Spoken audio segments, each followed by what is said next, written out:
The wind in stunning, violent bursts tore across the plains of Wyoming, carrying enough grit to scour the paint off a wagon wheel.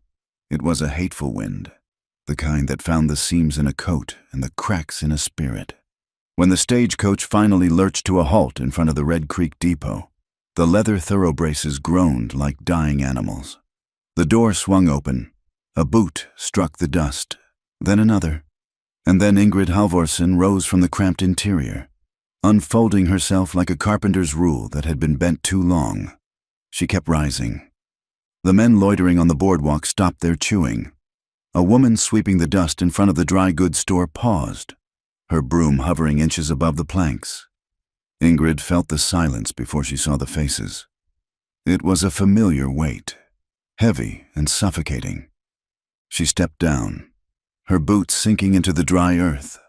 She wore a blue calico dress borrowed from a cousin in Chicago, a garment sewn for a woman of average stature. On Ingrid, the cuffs rode 3 inches above her wrists, and the shoulders were so tight the fabric whispered a warning every time she moved her arms. She stood 6 feet and 4 inches tall in her stocking feet. In her boots, she towered over the stage driver, a gnarled man who looked at her with a mixture of pity and relief that she was no longer his cargo. Ingrid kept her eyes on the horizon, refusing to look at the people gathering. She had learned long ago that if she looked them in the eye, they took it as an invitation to comment. "That is a big woman," she heard a man mutter. "That is a giant," a child whispered, the voice carrying on the wind. Ingrid gripped her single carpetbag until her knuckles turned white. She was here for Elias Rourke. He was a homesteader with a claim near the creek, a man who had written letters in a cramped, shaky hand asking for a wife who was strong enough to work and quiet enough to let a man think. She was both. She had come to save her family back east, where the city air was full of coal smoke and hunger, but mostly she had come to find a place where there was enough empty space that perhaps people would stop looking at her. "Excuse me," Ingrid said to the driver. Her voice was low, rolling with the cadence of the Scandinavian North. "I am looking for Mr. Elias Rourke." The driver spat a stream of tobacco juice into the dirt. He looked at the station master, then back at Ingrid. He took off his hat and rubbed a bald spot on his head. "Ma'am," the driver said, "I reckon you did not get the wire in Omaha." Ingrid felt a cold stone drop in her stomach. "What wire?" Elias Rourke passed. The driver said, 3 days ago. Heart gave out while he was fencing the south quarter, dropped right there in the grass." The world tilted slightly. Ingrid did not sway, for she was built like a pine tree. But inside, the ground vanished. She had a grand total of $4.12 in a handkerchief pinned inside her corset. She had a one-way ticket. She had a family waiting for money she was supposed to send once she was settled. "Passed," Ingrid repeated.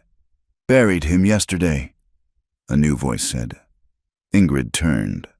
A man in a black frock coat approached, clutching a Bible like a shield.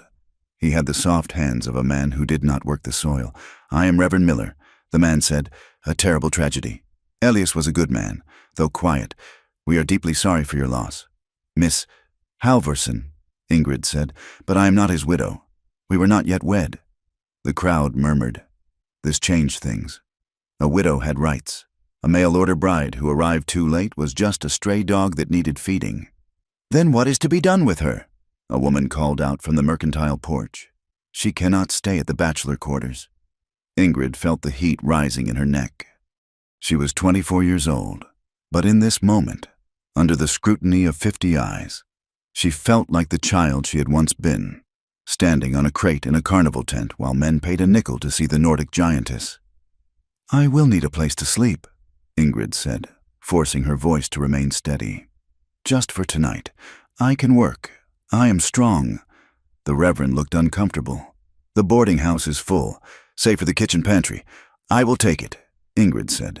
Before she could move, the crowd parted. A man walked through, the silver star on his vest catching the harsh sunlight. Sheriff Wade Harlan was a man of average height but possessed a density that made him seem immovable. He had eyes like polished agates, hard and unreadable. He looked Ingrid up and down, not with the gawking curiosity of the others, but with the appraising stare of a man counting livestock. Miss Halverson, the sheriff said. I am Sheriff Harlan. You are a complication. I did not intend to be, Ingrid said. Intention does not change the fact, Harlan said. Rourke left no will. His claim is up in the air. You have no legal standing here. I just need a room, Ingrid said. For now, Harlan said. But a woman alone, especially one of your particular carriage, attracts attention. This is a rough town. Unattached women are viewed as either prey or property. I would suggest you find a solution quickly, or a train ticket back east. I cannot go back, Ingrid said. The words came out before she could stop them. Harlan smiled, and it did not reach his eyes. Then you had best be cooperative. I like a quiet town. Ingrid walked to the boarding house, the crowd parting around her as if she carried a plague. She felt their eyes on her back, measuring the width of her shoulders, the length of her stride. She ducked her head to enter the doorway, a habit ingrained in her bones. Inside, the air smelled of stale beer and frying grease. The landlady, a sour-faced woman named Mrs. Gable, pointed her to a cot set up in the back of the kitchen, between a sack of potatoes and the wood box. It is $2 a week. Mrs. Gable said, meals extra. Ingrid sat on the narrow cot. It creaked in protest. She placed her bag on the floor and stared at her hands. They were large hands, capable of lifting a cast-iron stove. But now they trembled. Through the thin wall, she could hear the saloon next door, piano music, shouting, and then laughter. Sharp, raucous laughter. It pulled her back. She closed her eyes and saw the canvas tent. She smelled the sawdust. She heard the barker's voice. Step right up. See the Amazon of the North, a monstrosity of nature. She remembered the man who used to poke her leg with a cane to make sure she was real. She remembered the shame, hot and acidic, burning her throat. She lay down, curling her legs up to fit on the mattress. She was alone in a town that did not want her, promised to a dead man, with a sheriff who looked at her like a problem to be solved. 2 hours later, Cole Mercer rode into town. He came from the north, driving a small herd of 20 steers toward the railhead. He rode a dun gelding that looked as tired as he felt. Cole was a man built of wire and scar tissue, his face weathered by sun and silence. He wore a hat that had lost its shape 3 years ago and a coat that had been mended more times than it had been washed. He kept his head down. He did not look at the faces on the boardwalk. He did not check to see who was sitting on the saloon porch. He rode directly to the stockyards, his movements efficient and economical. He negotiated the price for the steers with the station agent, accepting a lower rate because he did not have the energy to argue. He took the money in greenbacks and silver, counting it twice. He owed no man a debt, and he intended to keep it that way. Cole walked toward the general store to buy supplies. He needed coffee, flour, and ammunition. He walked with a slight limp in his left leg, a souvenir from a horse wreck in the Dakota Territory. He was 32 years old, but his eyes were ancient. He had a history that he kept folded tight inside his chest, a violent past he refused to defend and refused to speak of. He saw the commotion near the water trough, a group of ranch hands, fresh from a payout and drunk on cheap whiskey, had formed a semicircle. In the center stood a woman. Cole stopped. He had seen tall women before, but this woman was a pillar. She stood with her back against the rough wood of the livery stable wall. She held a basket of laundry against her chest like a shield. Her face was pale, her eyes wide and fixed on the ground. One of the men, a thick-necked drifter Cole recognized as a troublemaker named Dannon, stepped closer to her. Look at the size of her. Dannon slurped, waving a bottle. I bet she is big enough to break a man in half, or maybe hold him so tight he pops. The other men laughed. It was an ugly sound. Ingrid did not move. She did not speak. She was frozen. It was not weakness that held her still. It was the trap of memory. If she fought, they would call her a monster. If she ran, they would chase. So she stood, turning to stone, hoping they would lose interest. Come on, giant, Dannon said, reaching out to touch the fabric of her sleeve. Let us see if you are woman all the way down." Cole moved. He did not shout. He did not draw the Colt peacemaker that sat on his hip. He simply stepped between the drunk and the woman.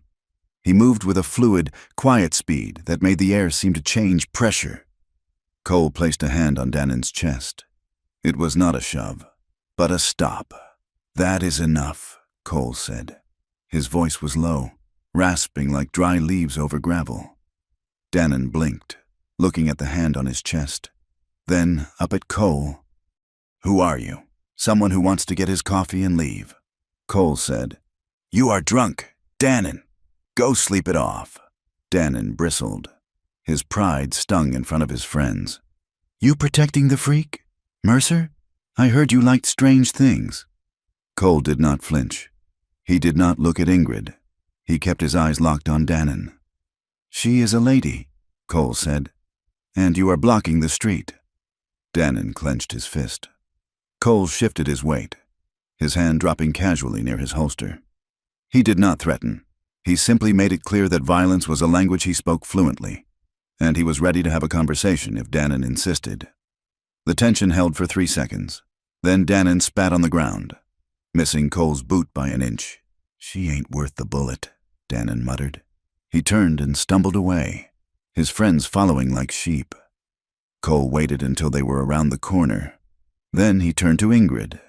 He stepped back, giving her 4 feet of space. He did not reach out to steady her. He did not try to touch her arm. "Are you all right?" he asked. Ingrid looked at him. She saw a man with sad eyes and a mouth that looked like it had forgotten how to smile. She noticed immediately that he was not crowding her. Every other man she had met tried to get close, to measure themselves against her height. Cole stood back. "I am fine." Ingrid lied. Her voice shook. "You are shaking," Cole observed. "I'm angry," she said, clutching the laundry basket. Cole nodded. "You have the right to be." "Thank you," she said stiffly. "You did not have to do that. I did," Cole said. He tipped the brim of his hat.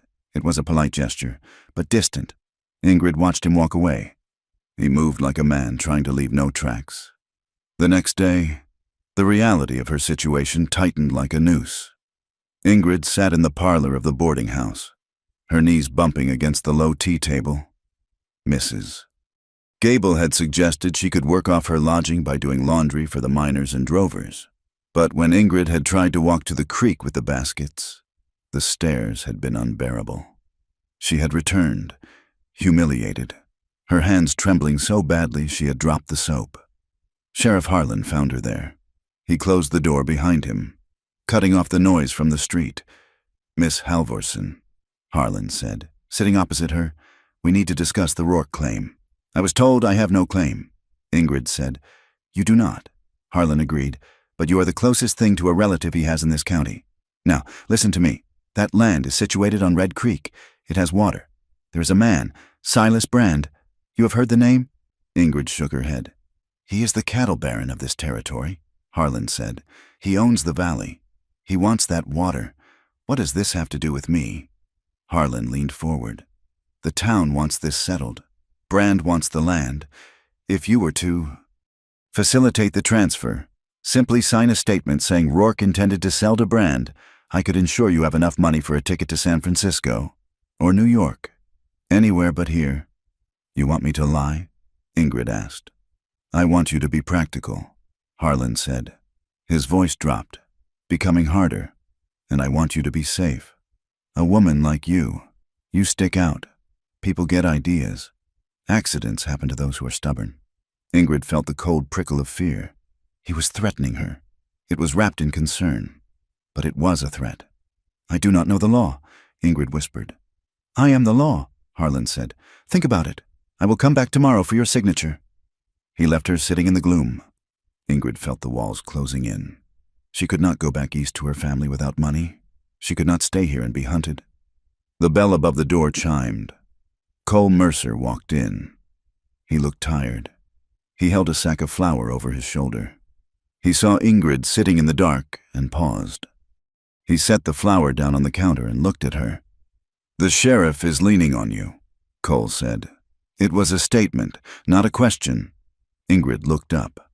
"Why do you care?" I don't, Cole said, but I know Harlan.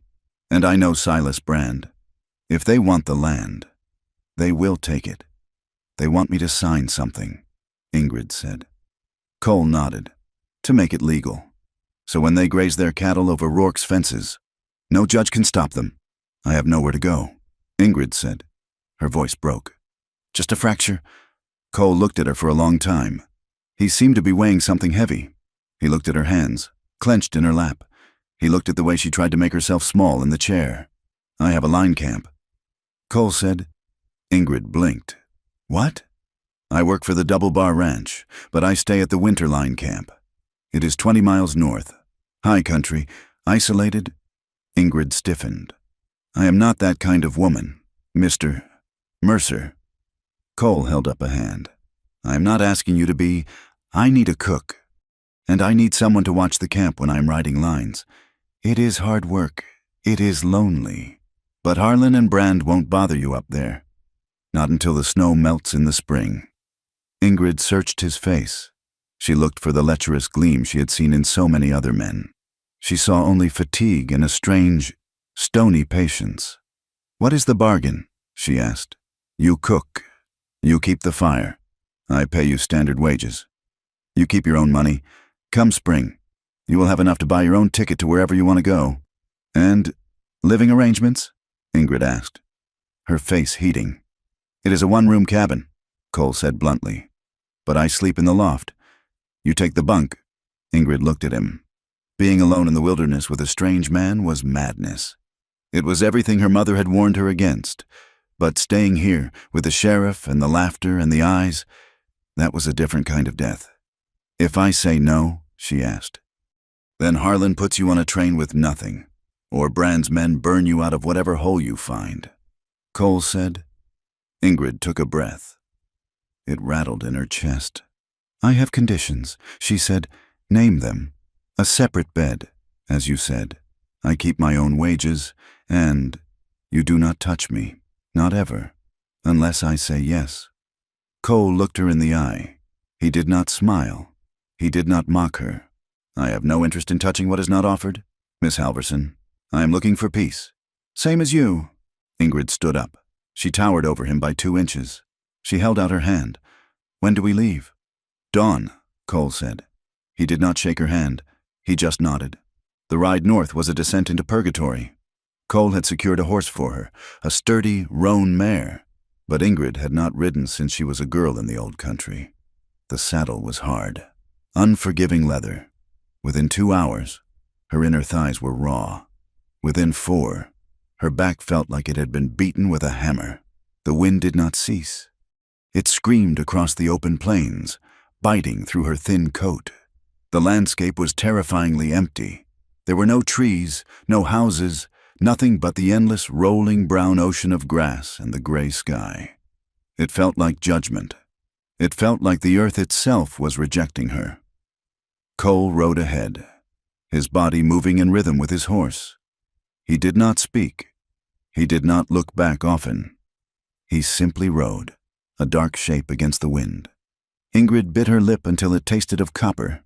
She would not complain. She had spent her life being looked at as a freak, a burden, a clumsy giant.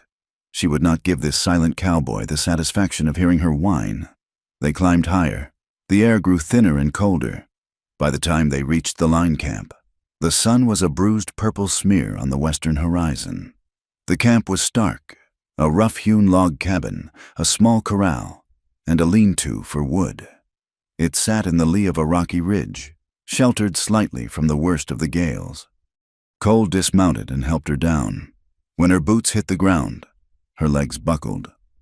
Cole caught her elbow, just for a second, to steady her, then released her immediately. Inside. He lit a kerosene lamp. The cabin was sparse. A wood stove, a table, 2 chairs, a bunk against the wall, and a ladder leading to a small loft. It smelled of pine pitch and old coffee. Cole pointed to the water barrel. Rule 1, he said. We never let the water get low. The creek is 100 yards down the slope. It freezes at night. You have to break the ice. Ingrid nodded, shivering. Rule 2. Cole continued. Firewood. We keep the box full.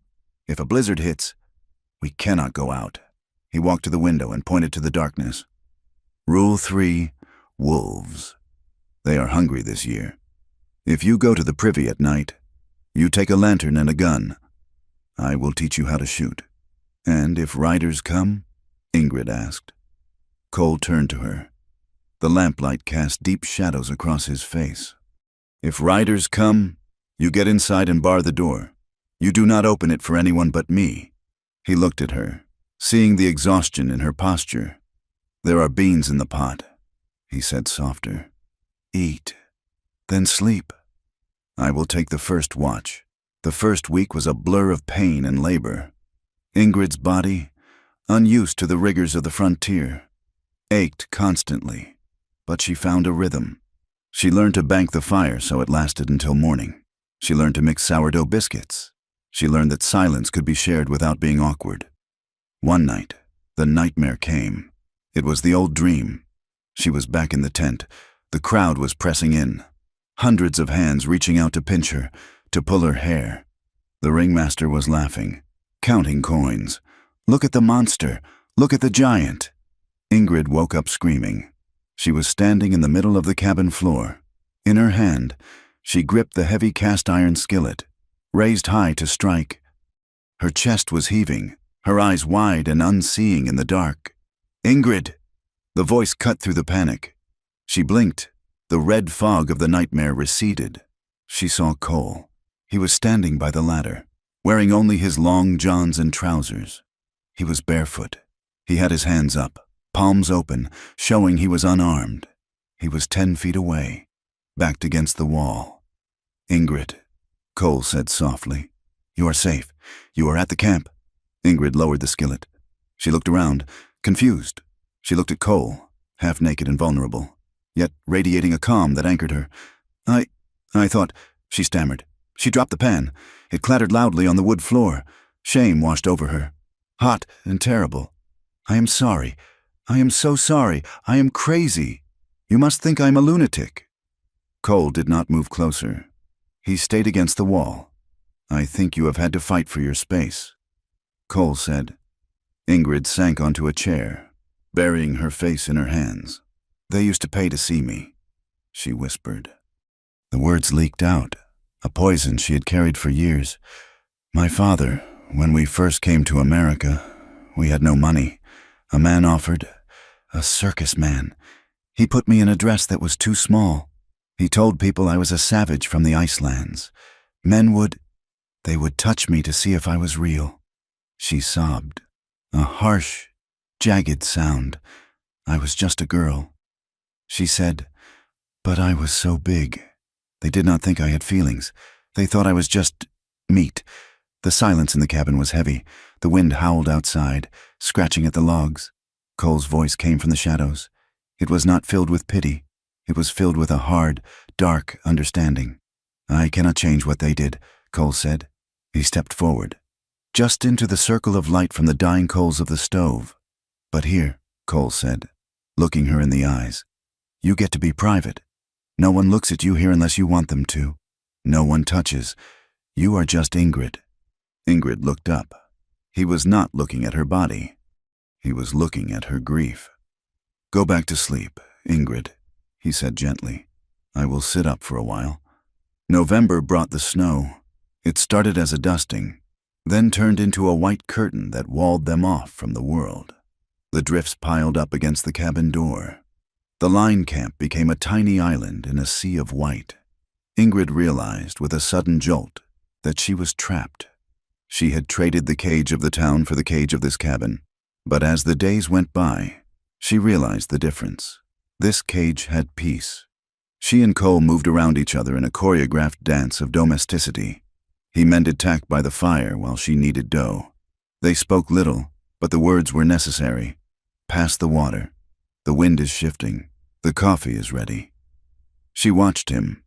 She noticed the way his hands were scarred but gentle when he cleaned his rifle. She noticed that he never let his eyes linger on her inappropriately. He kept his promise. He was a monk of the high plains.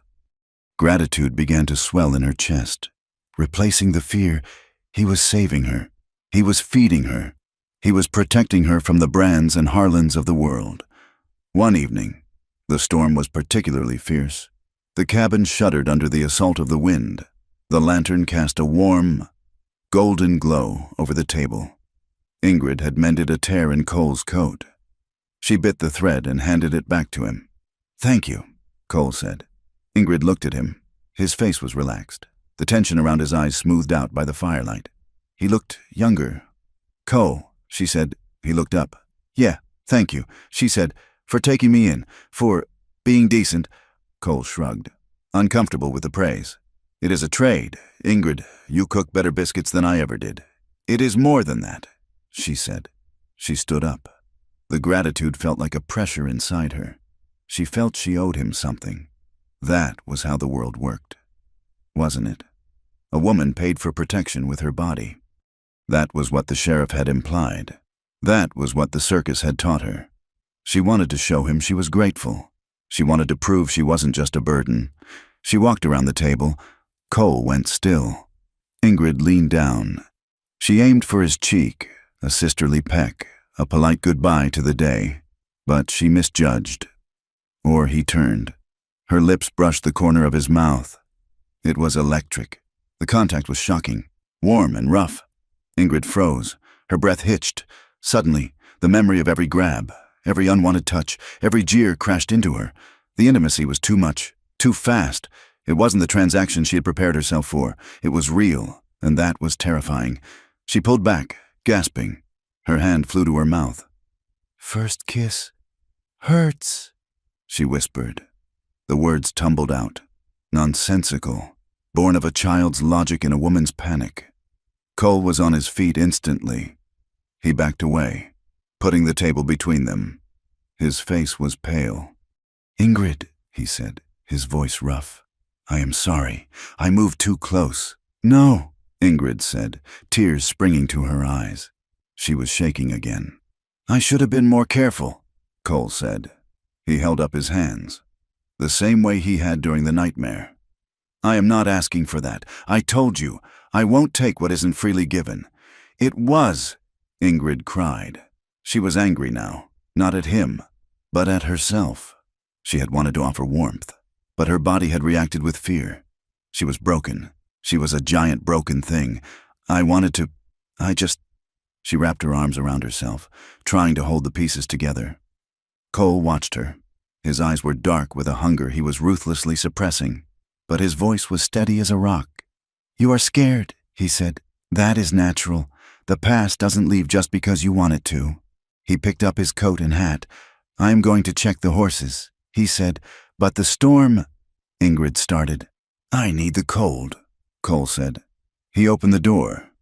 The wind shrieked, swirling snow into the room. He stepped out and shut the door firmly behind him. Ingrid stood alone in the center of the room. She touched her lips. They tingled. She sank to the floor, the firelight dancing on the walls, and wept. She cried because he was a good man. And she cried because she was afraid that she was too damaged to ever let him know it. Outside, in the howling white dark.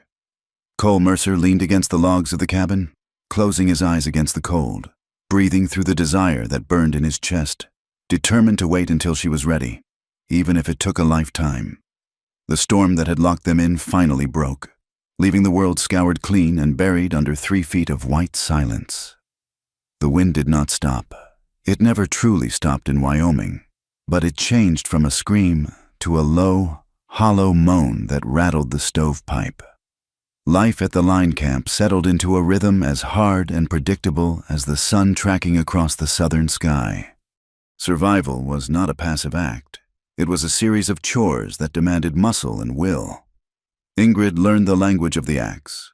At first, her swings were clumsy, the blade glancing off the frozen pine, sending shocks up her arms to her teeth. But Cole corrected her stance, tapping her boot with his own to widen her base. Within a week, she was splitting rounds with a single, cracking blow. Her size, the very thing that had made her a spectacle in the crowded cities of the East, became her currency here. When the snowdrifts piled against the barn door, blocking it shut, Cole did not have to dig it out alone. Ingrid put her shoulder against the rough wood, planted her boots in the slush, and shoved. The ice cracked. The door groaned and gave way. Cole watched her, leaning on his shovel. He did not clap. He did not make a joke about her height. He simply nodded, a gesture of respect between laborers. Good leverage, he said. It was the first time in her life a man had praised her body for what it could do, rather than what it looked like. Inside the cabin, the air smelled of wood smoke and sourdough. They rationed the beans and the salted pork. Ingrid learned to keep the starter alive, feeding the bubbling beige mixture in the crock by the warmth of the stove. They ate in silence mostly, but it was no longer the silence of strangers. It was the companionable quiet of two people who were too tired to speak. One afternoon, when the sky was the color of a bruised plum, Cole took the Winchester rifle from the rack. He motioned for Ingrid to put on her coat. "The wolves are getting bold," he said. "They smell the calves. You need to know how to answer them." They walked to the edge of the clearing. Cole set up a row of empty tin cans on a fence post 30 yards away. He handed her the rifle. It was heavy, the wood stock smooth from years of handling. "Pull it tight into your shoulder," Cole instructed, his voice flat and practical. "If you leave a gap, the kick will bruise you. Cheek to the wood. Look through the sight. Exhale. And when your lungs are empty, squeeze. Do not pull. Squeeze." Ingrid raised the weapon. Her arms, long and powerful, held the barrel steady. She felt a strange sensation, not fear, but focus. For her entire life, she had been too big, taking up too much space. But here, looking down the barrel, her size did not matter. The gun did not care how tall she was. It only cared if she was steady. She breathed out. The cold air left her lips in a white cloud. She squeezed. The rifle cracked, a sharp slap against the silence. The tin can on the far left spun into the snow. Cole looked at the can, then at her. "Center mass," he said. "Do it again." Ingrid fired again. Another can fell. She lowered the rifle, the smell of gunpowder sharp in her nose. Her shoulder throbbed where the butt plate had kicked, but the pain felt good. It felt like consequence. It felt like power. She looked at her hands, wrapped around the steel and wood. They were not shaking. The isolation was broken 10 days later by a rider on a mule. He was a circuit preacher, a man named Reverend Thomas with a face beaten red by the wind and a Bible wrapped in oilcloth.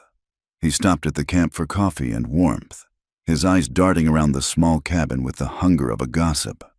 When he saw Ingrid, he paused with his tin cup halfway to his mouth. "I heard talk in town," the Reverend said, his voice dripping with a cloying pity that felt worse than an insult. "They said the big Scandinavian girl had not left the territory." "I am working," Ingrid said, turning her back to stir the beans. "It is a hard situation," the Reverend said to Cole. "A woman alone, unwed, living in close quarters. She has her own bunk." Cole said, his voice was low, warning. "And she earns her keep," the Reverend sniffed. "People talk, Mr. Mercer, and not just about morals. I spoke with Sheriff Harlan before I rode out.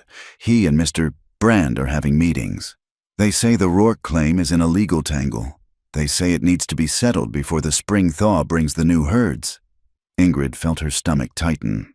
The mention of Brand made the cabin feel smaller. "Let them talk," Cole said. "We are just wintering the line." The Reverend finished his coffee and left, leaving a sour atmosphere behind him.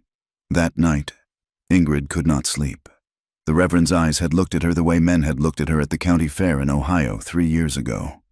She closed her eyes and saw the banner, "The Nordic Giantess," a wonder of the frozen north. She felt the man's hand on her wrist, the promoter, dragging her out onto the stage. She remembered pulling back, trying to hide behind the curtain, and the roar of laughter from the crowd. "She's shy, a shy monster!" Ingrid sat up in her bunk, gasping.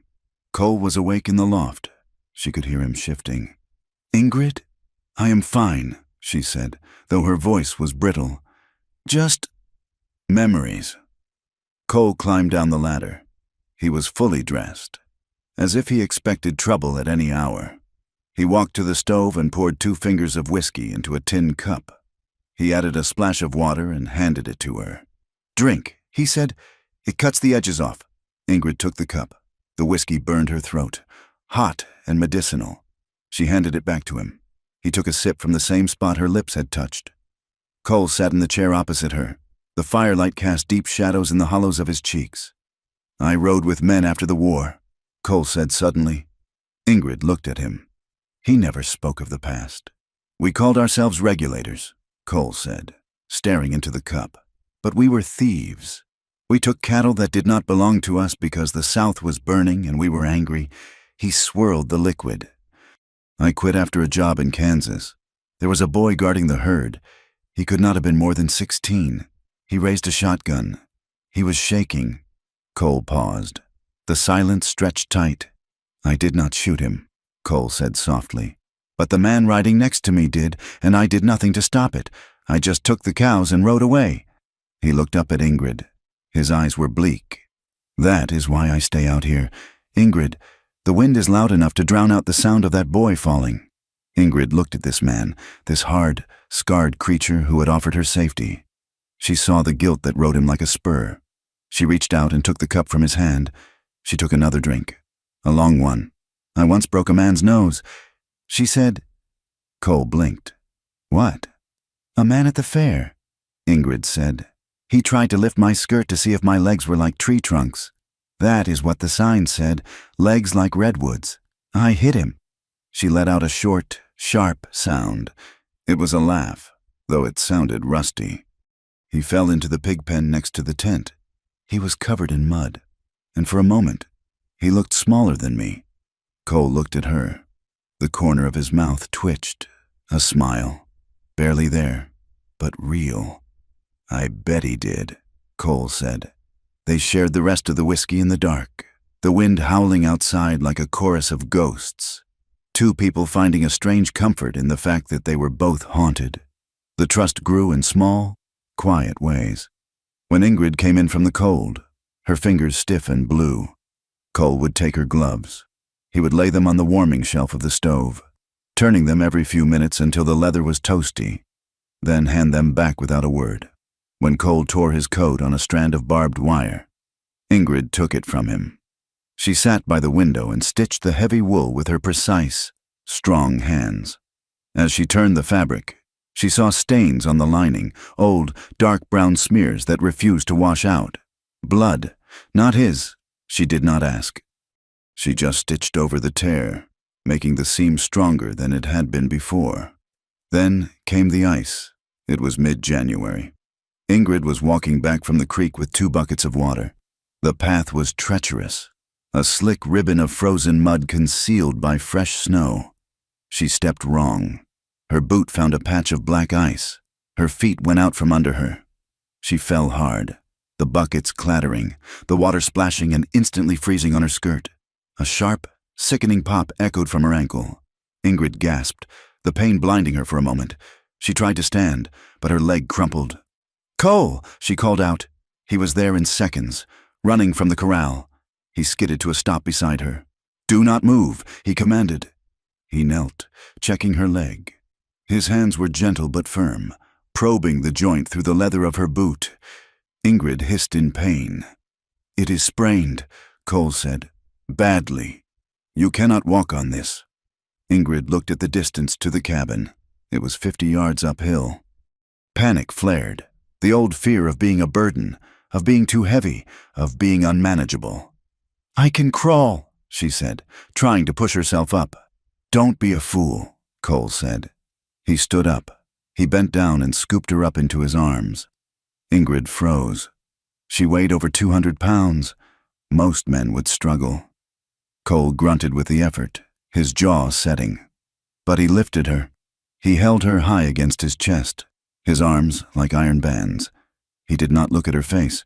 He looked at the ground, placing his feet carefully on the ice. He did not make it a romance. He did not try to hold her closer than necessary. It was a fireman's carry, a matter of physics and necessity. Ingrid held on to his shoulders. She could feel the heat radiating from him. She could smell the tobacco and wool of his coat. For the first time in her life, she was being carried, and the man doing it was not complaining. He was not making a joke of it. He kicked the cabin door open and carried her to the bunk, setting her down gently. He stepped back, breathing hard, rubbing his bicep. "I will get the snow to pack it," he said. Ingrid sat on the edge of the mattress, clutching her throbbing ankle. She realized something that made her heart hammer faster than the pain. She had not panicked. When he had touched her, when he had lifted her, she had not felt the urge to strike him or flee. She had felt safe. 2 weeks later, the illusion of safety was shattered. Sheriff Harlan rode into the clearing, flanked by 2 deputies. They did not look like men on a social call. They wore heavy coats and carried scatterguns across their saddles. Cole met them at the porch. He did not invite them down. "Sheriff," Cole said, leaning against the doorframe, "you are a long way from town." "Checking the lines," Harlan said. He looked past Cole, through the open door, to where Ingrid sat at the table peeling potatoes. Her ankle was still wrapped, propped up on a stool. "And checking on the lady," Harlan added. "I am fine," Ingrid called out. Her voice was steady, though her hands went still. Harlan dismounted. He walked up the steps, his spurs jingling. He stopped 2 feet from Cole. "There is talk. Mercer, about a woman living up here without papers, without a husband. Some folks think it is improper. Some folks think it might be misunderstood." "Misunderstood how?" Cole asked. "As harboring a vagrant," Harlan said, "or taking advantage of a widow's grief." "Ingrid is not a widow," Cole said, "and she is my employee." Harlan smiled, that shark-like, dead-eyed smile. "Silas Brand is a traditional man," Harlan said. "He thinks a woman like Miss Halverson needs a proper situation, a marriage to a local man, or perhaps a train ticket out of the county. He is expanding. Cole, he wants the Rourke water rights, and he does not like loose ends." He looked at Ingrid again. It was the look a butcher gives a side of beef. "You look healthy, Miss Halverson. Country air suits you. Shame if you had to leave it." "We are not selling," Cole said. Harlan turned back to Cole. His voice dropped to a whisper that Ingrid could still hear. "You are a line rider. Mercer, you are nobody. Do not mistake a winter shack for a fortress. Brand will have that land, and if you stand in the way, he will go through you." The sheriff tipped his hat to Ingrid, mocking, cruel, and remounted. "Think on it," he called out. Spring comes fast. They rode away, leaving the silence of the camp fractured and bleeding. Ingrid stood up, ignoring the twinge in her ankle. She was shaking, not from cold, but from a white-hot fury mixed with the terror of a trapped animal. "They will come back," she said. Cole closed the door and barred it. He turned to her. "Yes, they will. They want me to sign," she said, "or they want me gone." Cole walked to the window, watching the riders disappear into the trees. "We have to go to the county seat," he said. "What? In the spring?" Cole said, turning to face her. "We go to the courthouse. We file for your rights as Rourke's intended. We claim the land is yours by contract of betrothal." "I am not a widow," Ingrid cried. "I told you, we never married. The law does not care about your heart." "Ingrid," Cole said sharply, "it cares about paper. If we can prove intent, if we can prove you came here in good faith to be his wife, a judge might grant you the claim, or at least put a hold on Brand taking it." "And then what?" Ingrid asked. "Then I am just a woman with a piece of paper and a cattle baron trying to kill me." "Then we create a shield," Cole said. He took a breath. He looked at her, his eyes searching her face. "We tell them you are under my protection." "Your protection? We tell them you are my intended—" The room went silent. The fire popped in the stove. Ingrid stared at him. "You mean, we lie? We tell them that since Rourke passed, you and I have formed an attachment, that we intend to wed." Ingrid felt the walls closing in again. Marriage. Belonging. It was the trap she had run halfway across the country to escape. "I will not belong to any man," she whispered. "I will not be property. It is for show," Cole said quickly, "to make them hesitate. Brand might kill a squatter. but he will think twice about killing a man's betrothed in open conflict. It buys us time." Ingrid paced the small room, her limp pronounced. "And if I agree?" she asked.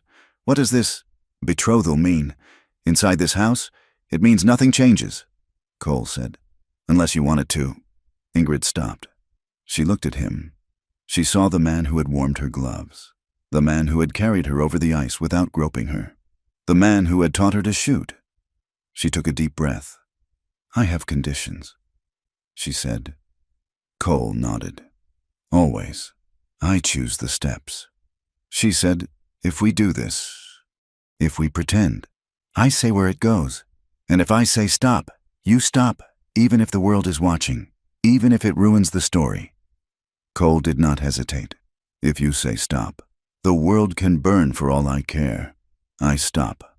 The pact hung between them for days, a tension that was both terrifying and thrilling. They were conspirators now. One evening, the wind died down, leaving a silence so profound it rang in the ears. They were sitting on the bench by the stove. Usually, they sat on opposite sides of the room. Tonight, Ingrid did not move to her bunk. She sat next to him. She shifted her weight until her shoulder brushed against his arm. Cole went still. He did not pull away, but he did not lean in. He let her initiate. The contact was small, 2 layers of wool touching, but it felt like lightning held in a jar. Ingrid stared at the fire. Her heart was hammering against her ribs like a trapped bird.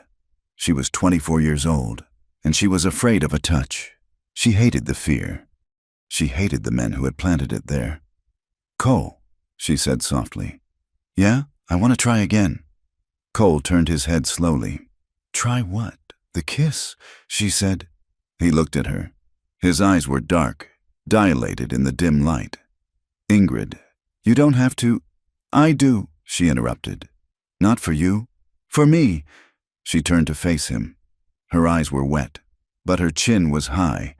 "I am tired of being afraid of my own body. Cole, I am tired of flinching. I want to know. I need to know if I can do it. Without hurting." Cole looked at her mouth, then up to her eyes. He placed his hand on the bench between them, palm up. An invitation, not a command. "Tell me when," he said. Ingrid leaned forward. She could smell soap and wood smoke on him. She could see the fine lines around his eyes. She was terrified, but she was also furious. Furious at the past for stealing this softness from her. "Now," she whispered. Cole leaned in. He moved slowly, giving her 1,000 chances to pull back. He did not grab her. He did not put his hands on her waist. He simply leaned forward and pressed his lips to hers. It was not like the first time. It was not a collision. It was a question. His lips were chapped but warm. He held the kiss for 3 seconds, light and steady. Ingrid trembled. A shudder ran through her massive frame. Tears leaked from her eyes, hot and fast. Cole pulled back immediately. "Ingrid, I am okay," she gasped. "I am okay." She wasn't crying from pain. She was crying from relief. It hadn't hurt. He hadn't tried to own her. He hadn't tried to devour her. She reached out and grabbed the lapels of his coat. She pulled him back. Again, she whispered, "Please." This time, she kissed him. She pressed her mouth against his, awkward and hungry. She felt the stubble on his chin. She felt the sudden, sharp intake of his breath.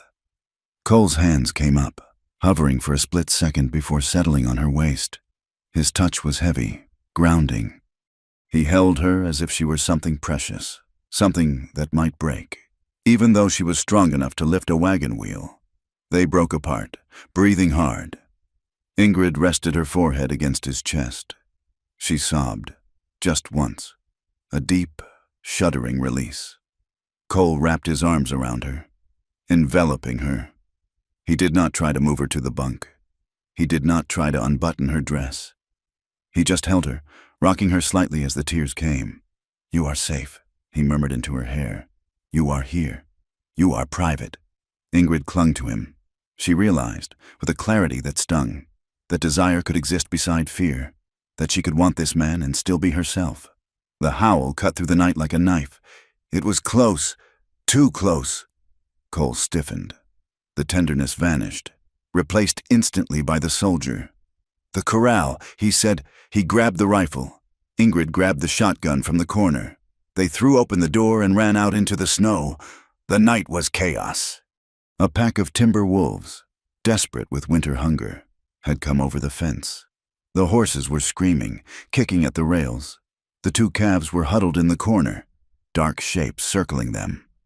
"Light the lantern!" Cole yelled. Raising his rifle, he fired. The flash illuminated the scene in a strobe of violence.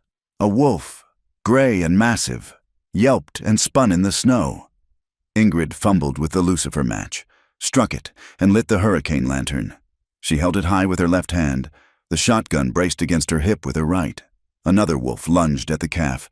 Ingrid didn't think. She didn't hesitate. She swung the barrel. "Hey!" she roared. Her voice was a thunderclap, deeper and louder than any man's. The wolf turned, snarling, eyes glowing yellow in the lantern light. Ingrid pulled the trigger. The shotgun roared, kicking hard against her hip. The buckshot tore up the snow and the animal dropped. Cole was firing steadily, the lever of his Winchester clacking. "Chick, chick, boom! Chick, chick, boom!" "Get back!" Cole shouted, advancing on the remaining wolves. Together, they formed a wall of noise and fire. They were not a man protecting a woman. They were a pack of two defending their territory.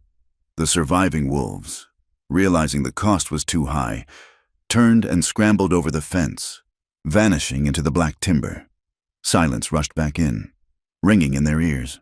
The air smelled of sulfur and blood. Ingrid lowered the shotgun. Her heart was pounding a frantic rhythm, but her hands were steady. She looked at Cole. He was breathing hard, smoke drifting from his rifle barrel. "Check the stock," he said. They found one calf down, throat torn. It was dead. The other was shivering, bleeding from a flank bite, but alive. The horses were unhurt. They worked in silence for the next hour. They dragged the dead wolf carcasses to the edge of the ravine. They treated the wounded calf with pine tar. By the time they finished, the eastern sky was turning a bruised gray. Dawn. They stood by the corral fence, exhausted, their breath pluming in the freezing air. Ingrid looked at the dead calf, half buried in the snow. "I am tired." "Cole," she whispered. He looked at her. He wiped a smear of soot from his forehead. "Tired of the work?" "No," she said. She looked at the horizon, where the town lay miles away, where Harlan and Brand were waiting. "I am tired of being hunted, by men, by wolves, by memories. I am tired of running away." Cole ejected the last spent shell from his rifle. It pinged off the frozen ground. He looked at Ingrid, tall, formidable, standing in the bloodied snow with a shotgun in her hand. "Then we stopped running," he said. He reached out and took her hand. His grip was hard, calloused, and real. "Come spring, we go to town, and we take the fight to them." Spring broke over the Wyoming territory, not with a gentle awakening, but with a violent, heaving thaw. The snow, which had been a clean white blanket for months, collapsed into a thick, sucking gumbo of mud that threatened to swallow wagon wheels whole. The creeks swelled into brown torrents, tearing at their banks, and the air smelled of wet earth and rotting grass. For Ingrid Halverson and Cole Mercer, the ride back to town was a battle against the landscape. The wagon lurched and groaned, the horses fighting for every step in the mire. Mud splattered Ingrid's skirts, drying in heavy gray cakes. But the filth of the road was the least of her worries. She gripped the bench seat, her knuckles white.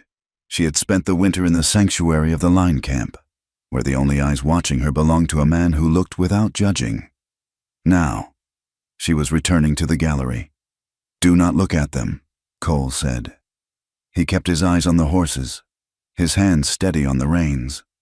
"They are just people, Ingrid, small people with small minds." "They are a pack," Ingrid replied, "and I am the strange bird they want to peck to death." When they rolled onto the main street, the town seemed to pause. The blacksmith stopped his hammer. The women on the boardwalk ceased their chatter. Heads turned, fingers pointed. The gossip had fermented over the winter, growing teeth. It was no longer just curiosity about her height. It was speculation about her life in the snow. Ingrid could hear the whispers drifting on the damp air like smoke.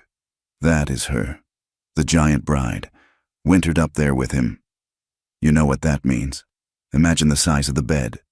Ingrid's face burned. The heat started at her neck and flooded her cheeks. She fixed her gaze on the ears of the lead horse, refusing to shrink. She was 6 feet and 4 inches of target, but she would not give them the satisfaction of seeing her flinch. Cole drove the wagon to the livery stable. He helped her down, his hand firm under her elbow. He did not linger, but he did not pull away when a group of miners on the porch snickered.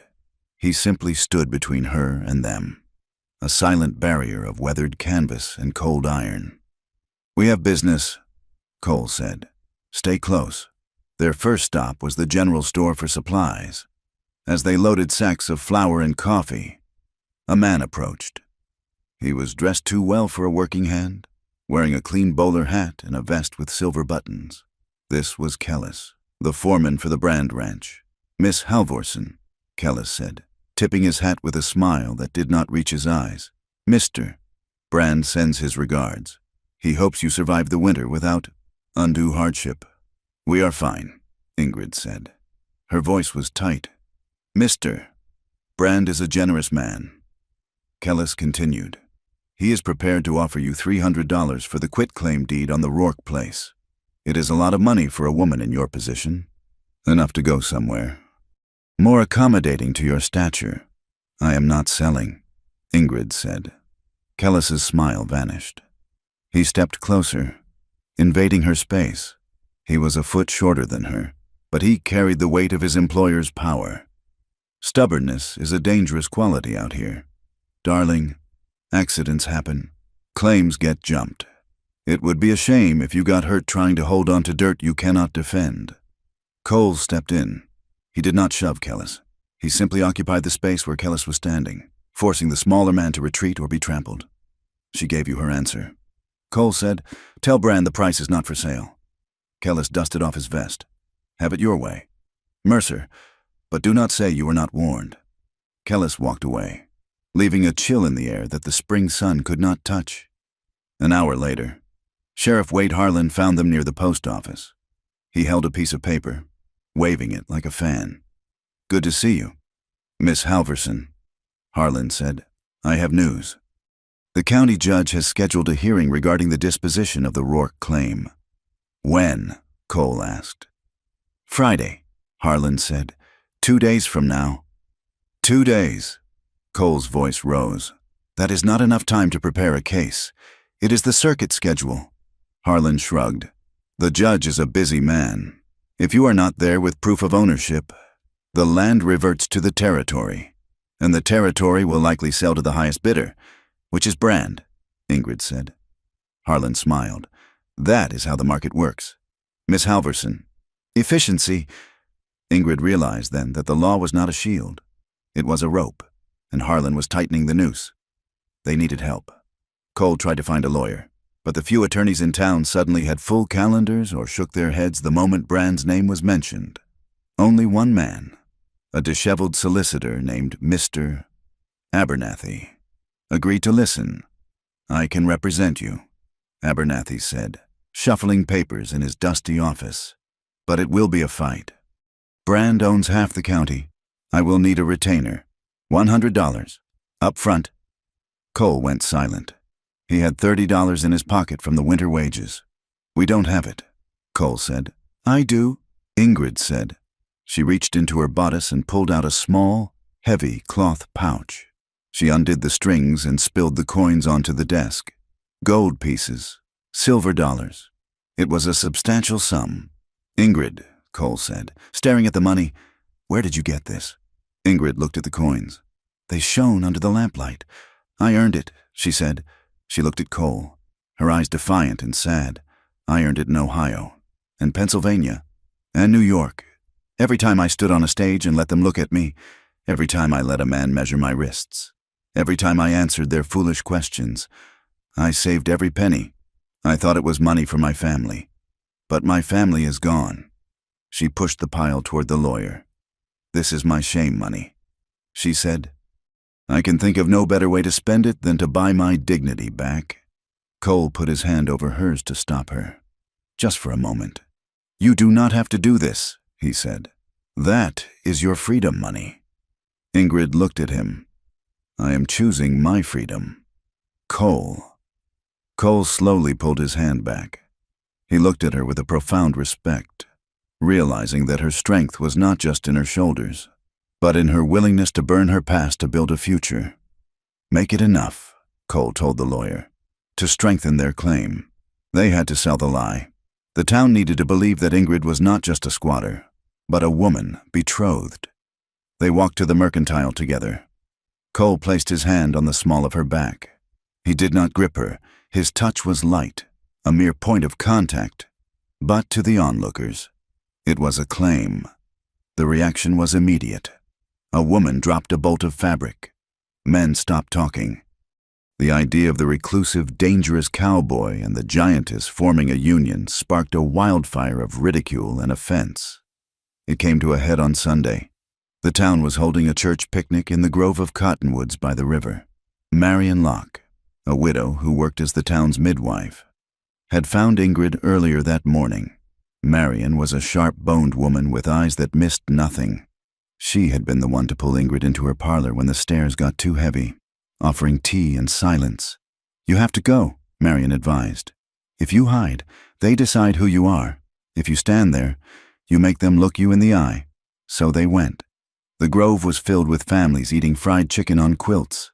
When Ingrid and Cole arrived, a silence rippled through the crowd like a wind across wheat. They filled plates and sat near the edge of the gathering. Marion joined them, sitting on Ingrid's left like a guard dog. A woman approached. It was Mrs. Calloway, the wife of a prosperous rancher who did business with Brand. She wore a silk dress that rustled with self-importance. Mr. Mercer, Mrs. Calloway said, ignoring Ingrid. We were surprised to see you here, and with company. Ingrid is my intended, Cole said calmly. Is she? Mrs. Calloway sniffed. She looked at Ingrid with open disgust. It seems unnatural. A woman of such proportions. It is like a jest against God's design. One wonders what kind of man is drawn to such a thing. It must be a sin to tempt men into such perversions. The air went still. Ingrid felt the old urge to flee. She felt the tears pricking her eyes, the shame of the carnival tent rising in her throat. She started to stand, to run back to the wagon. Cole stood up. He did not shout. He did not draw a weapon. He simply looked at Mrs. Calloway with a gaze so cold it could have frozen the river. Say that again, Cole said. Excuse me? Mrs. Calloway stammered. Say it louder, Cole said. So everyone can hear you insult a woman who has done you no harm. Explain to the Reverend exactly how my future wife is a sin. Mrs. Calloway took a step back, flustered. Ingrid reached up and touched Cole's arm. No, Cole, she said. She stood up. She unfolded to her full height. She looked down at Mrs. Calloway, and for the first time, she did not slouch. She did not try to make herself smaller. I am not a spectacle, Ingrid said. Her voice shook, but it carried clearly across the quiet grove. And I am not a punishment. I work hard. I pay my debts. I bleed when I am cut, just like you. She looked around the crowd, meeting the eyes of the people who had whispered, I am not a thing to be traded or laughed at. I am a woman, and if God made me this size, it is because he knew I would need to carry heavy burdens like your cruelty. She sat down. For a moment, no one moved. Then, Marion Locke took a loud, deliberate bite of a pickle.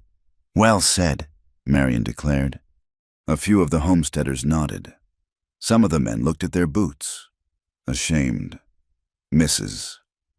Calloway turned red and huffed away, but the venom had been drawn out of the wound. The victory was short-lived. That afternoon, a rider brought a note. Silas Brand invited Miss Halverson to his ranch to discuss a final settlement before the hearing. Cole refused to let her go alone. They rode out to the Brand estate, a sprawling compound that looked more like a feudal kingdom than a ranch. The main house was 2 stories of white-painted wood with glass windows imported from St. Louis. But as they passed the bunkhouses, Ingrid saw the reality. The hired hands lived in squalor. Mud-caked shacks with no windows. The corrals were overcrowded. It was wealth built on misery. Brand met them in his study. He was a man of 60, with a white beard and eyes like flint. He sat behind a mahogany desk, smoking a cigar. "Miss Halverson," Brand said, "you are even more impressive close up." He did not offer them a seat. "I have a proposition," Brand said. "This hearing is going to be messy. Lawyers are expensive. The outcome is uncertain. I can make it simple." "How?" Ingrid asked. "Marry me," Brand said. Ingrid blinked. The suggestion was so absurd she almost laughed. "I need a wife," Brand said, as if ordering a plow. "A strong one. My last wife was frail. She died in childbirth. You are built for survival. You could give me strong sons." He stood up and walked around the desk. "Marry me, and you will have security. You will have this house. You will never be hungry. You will be respectable. No one will dare laugh at Mrs. Silas Brand." "And the land?" Ingrid asked. "The land becomes mine, of course," Brand said. Ingrid looked at him. She saw the transactional nature of his soul. He did not want a wife. He wanted a broodmare and a water source. "And if I refuse," Brand stopped. He looked at Cole, who was standing by the door, his hand resting near his gun. "If you refuse," Brand said softly, "you will lose the court case. You will be destitute. And Mr. Mercer, well, this is a dangerous country. Men disappear in the high passes all the time. Wolves, rock slides, accidents." Ingrid felt a wave of nausea. It was the same old story. Men offering safety with one hand and a cage with the other. "We are leaving," Ingrid said. She turned and walked out. Cole backed out of the room, his eyes never leaving Brand. The ride back to the cabin was tense. The sun was setting, casting long, bruised shadows across the plains. Ingrid felt a storm raging inside her. The threat against Cole terrified her. The offer of safety sickened her. But beneath the fear, something else was rising. Adrenaline, defiance, and a desperate need to feel something other than dread. They reached the creek crossing as the last light faded. Ingrid pulled her horse to a stop. "Ingrid?" Cole asked. She slid from the saddle. She walked over to him and grabbed his leg. Looking up, "Get down," she commanded. Cole swung down from his horse, before his boots hit the mud. She was on him. She kissed him. It was not the gentle, testing kiss of the winter. It was fierce. It was a collision of teeth and lips. She grabbed his coat, pulling him against her. She wanted to erase Brand's voice. She wanted to erase the staring crowds.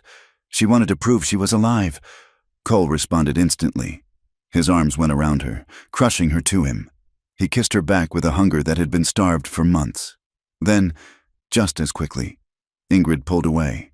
She gasped, stumbling back. Her hands flew to her chest. "No," she whispered. "No, She was terrified. Her body was screaming for him, clamoring for the heat, but her mind slammed the gate shut. The fear of being consumed, of being used, of losing herself. It roared back. Cole stood panting, his eyes black in the twilight. He did not chase her. "I am sorry," Ingrid said. "I am broken. I want, but I can't." Cole took a step forward, but he stopped when she flinched. "You are not broken." "Ingrid," he said. His voice was rough, but steady. "You are just healing, and healing hurts." He walked over to her slowly. He did not touch her. He just stood close enough that she could feel his warmth. "I want you," he said, painfully. "I have wanted you since the first day I saw you standing against that wall. But I will not let your fear decide for you, and I will not let your need be my permission if you aren't ready. But I am afraid," she whispered. "Wanting doesn't erase the fear," Cole said. "And fear doesn't mean you are broken. It just means you are human. We can wait." They rode the rest of the way in silence. But it was a shared silence, thick with unsaid things. Back at the cabin, the fire was dead. Cole lit it. the flames casting dancing shadows on the logs. Ingrid took off her coat. She stood by the bunk, watching him. She thought about Brand's cold offer. She thought about the circus tent. She thought about the way Cole had defended her name in the church grove. She made a choice. Cole, she said. He turned. I do not want to wait. She said, but I need it to be slow. I need to be the one who says when. Cole nodded. He walked over to her. He did not rush. He stood before her. Tell me, he said. Touch my face, she whispered. Cole raised his hand. He cupped her cheek. His thumb brushed her jaw. Kiss me, she said, gently. He did. Open my dress, she said. His fingers worked the buttons. He was shaking slightly. She realized. He was afraid too. Afraid of hurting her. Afraid of doing it wrong. That realization broke the last chain around her heart. They moved to the narrow bunk. It creaked under their combined weight. The night became a series of whispered permissions. Is this okay? Yes. Here. Yes. Stop. He stopped instantly. He held her, waiting, his breath hot against her neck. Okay, go. It was not a conquest. It was a conversation. For the first time in her life, Ingrid was not a landscape to be conquered or an oddity to be examined. She was a participant. She asked him to promise. Cole, she whispered in the dark, her skin against his. If I ever say no, even if I whisper it, promise me you will listen. Cole kissed her forehead. It felt like a seal on a document. Always. He said, I swear it. The fear was there, lurking at the edges. But she pushed it back with every breath. She chose to be held. She chose to be touched. She chose to trust him.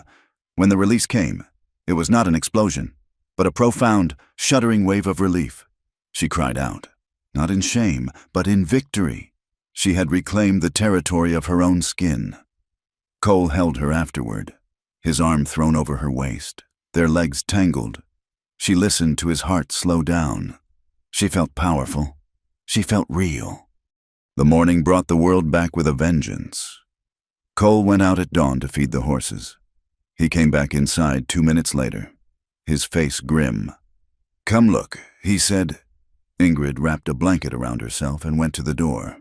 In the mud around the cabin, there were prints, hoof prints. Men had circled the cabin in the night. They had come close enough to look in the windows if the shutters hadn't been drawn. They hadn't attacked. They had just left a message. We are here. We can take you whenever we want. Brand, Ingrid said. He is tightening the screws. Cole said. He went to the supply chest and began pulling out traps. Heavy steel jaw traps he used for bears. We can't stay here tonight, Cole said. I will set these around the perimeter, but it isn't safe. I am taking you to Marion's in town. You will be safe there until the hearing. No, Ingrid said. Cole looked up.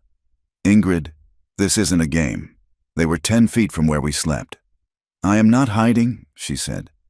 She walked over to the wash basin and splashed cold water on her face. If I go to Marion's, I'm just hiding behind another skirt. If we leave this claim, Brand wins. We stay. We face the hearing tomorrow. Cole looked at her. He saw the set of her jaw. He saw the woman who had shot a wolf. All right, he said, but we sleep in shifts. And the guns stay loaded. At noon, a boy on a pony rode up. It was the messenger from the telegraph office, looking terrified to be this far out. Telegram for Miss Halverson? The boy squeaked, tossing the envelope and turning his pony around before she could even answer. Ingrid tore it open. Her hands shook. What is it? Cole asked. She looked at him, her face pale. It is from the court clerk. She said, the judge arrived early. The hearing has been moved. To when? This afternoon. She said, at 4 o'clock. Cole looked at the sun. It was already past 1. It is a trap, Cole said. They knew we were out here. They knew we couldn't make it in time if they changed the schedule last minute. Ingrid threw the paper into the fire. Hitch the wagon, she said. We can't make it in the wagon, Cole said. The mud is too deep. Then we ride, Ingrid said. And we ride hard. She grabbed her coat. I am not losing this. Cole, not after everything. Cole grabbed his gun belt. Then let's ride. They scrambled out the door, leaving the warmth of the cabin behind, riding straight into the teeth of a game that was rigged to destroy them. The heat that spring afternoon was a physical weight, pressing down on the scorched earth between the line camp and the county seat. The road was no longer a mud pit, but had baked into a rutted washboard of hard-pan clay that rattled the teeth of anyone foolish enough to traverse it. The dust was a constant companion, coating the back of the throat and stinging the eyes. Ingrid Halvorsen sat on the seat of the rented buckboard wagon, her hands folded in her lap to keep them from shaking. Cole Mercer drove, his hat pulled low against the glare, his eyes scanning the horizon where the heat shimmer made the sagebrush dance like ghosts. The land looked endless and indifferent, a vast, tawny ocean of dry grass that did not care if they lived or died, or who owned the deed to a patch of dirt near a creek. It would remain long after their names were eroded from headstones. "We will be there in an hour," Cole said, his voice raspy from the dust. Ingrid nodded but did not speak. The dread in her stomach was heavier than the heat. She had faced wolves and blizzards, but those were honest enemies. A courtroom was a different kind of predator, one that used words she did not fully understand and laws written by men who had never seen a woman like her. When they rolled into the county seat, the town was already simmering. Horses stood 3 deep at the hitching rails, their tails swatting lazily at flies. The courthouse, a 2-story brick structure that looked out of place against the raw timber of the rest of the town, loomed at the end of the main street. They walked up the steps together. Cole offered his arm, but Ingrid hesitated before taking it. She felt the eyes of the idlers on the lawn, men whittling sticks and chewing tobacco, slide over her frame. "Look at the size of her. That is the giantess. Who is the man?" Inside, the courtroom was stifling. The windows were open, but the air refused to move. The room was packed. Silas Brand sat at the plaintiff's table, looking cool and composed in a charcoal suit. Beside him was his lawyer, a man named Ephraim Galt, who had the sharp, hungry features of a weasel. Sheriff Wade Harlan sat behind them, leaning back in his chair with a smirk that promised nothing good. Ingrid and Cole took their seats at the defendant's table. They had no lawyer. The retainer had been too high, and the one honest man, Mr. Abernathy, had taken ill suddenly, a convenience that smelled of Brand's money. Judge Thaddeus Stone banged his gavel. He was a man with a face like a dried apple and little patience for the frontier rabble. "This court is now in session," the judge intoned. "We are here to determine the disposition of the claim filed by the late Elias Rourke and the subsequent petition by Silas Brand for acquisition of said lands. Mr. Galt stood up. He hooked his thumbs into his vest pockets and paced in front of the bench. "Your Honor," Galt began, his voice oily and smooth. "The matter is simple. Mr. Rourke died intestate. He left no heirs. My client, Mr. Brand, has offered a fair market price to the territory for the land. However, this woman clings to the property like a barnacle." He turned and pointed a long, accusatory finger at Ingrid. "She claims a right based on a marriage that never happened. She is an outsider, Your Honor, an immigrant transient who arrived after the man was already in the ground. She is a fraud, utilizing her unique physical intimidation to squat on land that belongs to decent, law-abiding citizens." Ingrid felt the blood rush to her face. The whispers in the gallery grew louder. She heard the words freak and giant ripple through the room. "Mr. Galt continued. "Furthermore, she cohabitates with a man of questionable reputation, Mr. Cole Mercer, in a manner that insults the moral fabric of this county." Cole started to stand, his chair scraping loudly against the floorboards. "Sit down, sir," the judge snapped. Cole sank back, his jaw muscle jumping. Sheriff Harlan was called to the stand. He placed his hand on the Bible with an easy familiarity that made Ingrid's stomach turn. "Sheriff," Galt asked, "in your professional opinion, is Miss Halvorsen fit to manage this claim?" Harlan looked directly at Ingrid. His eyes were flat and cold. "In my opinion, the woman is unstable." He said, "She is prone to emotional outbursts. I have seen her in states of agitation that suggest a feeble mind, living out there in the wilds, without proper male supervision. Well, it does things to a woman's head. She needs protection. Your Honor, not land. The room murmured in agreement. Of course. A woman that size, alone, she must be mad. It was easier to believe she was crazy than to believe she was capable. Ingrid stood up. Your Honor, she said. The judge peered at her over his spectacles. Do you have something to say, Miss Halverson? And be quick about it. I object, Ingrid said. The word felt clumsy in her mouth. She had heard it in stories, but here it sounded weak. I am not unstable. I work the land. On what grounds do you claim this title? The judge asked. Do you have a will, a deed, a marriage certificate? No, Ingrid said, but Elias sent for me. We had a contract, and Mr. Mercer and we are intended. The gallery erupted in laughter. Galt smiled, a thin, cruel expression. Intended, Galt mocked. A convenient fiction. Your Honor, invented to circumvent the law. Ingrid tried to explain.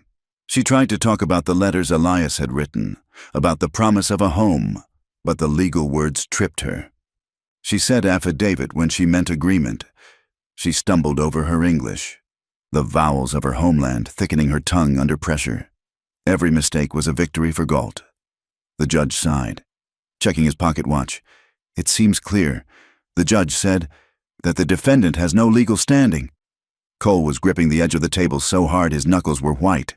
Behind him, in the first row of the gallery, 3 of Brand's hired guns were snickering.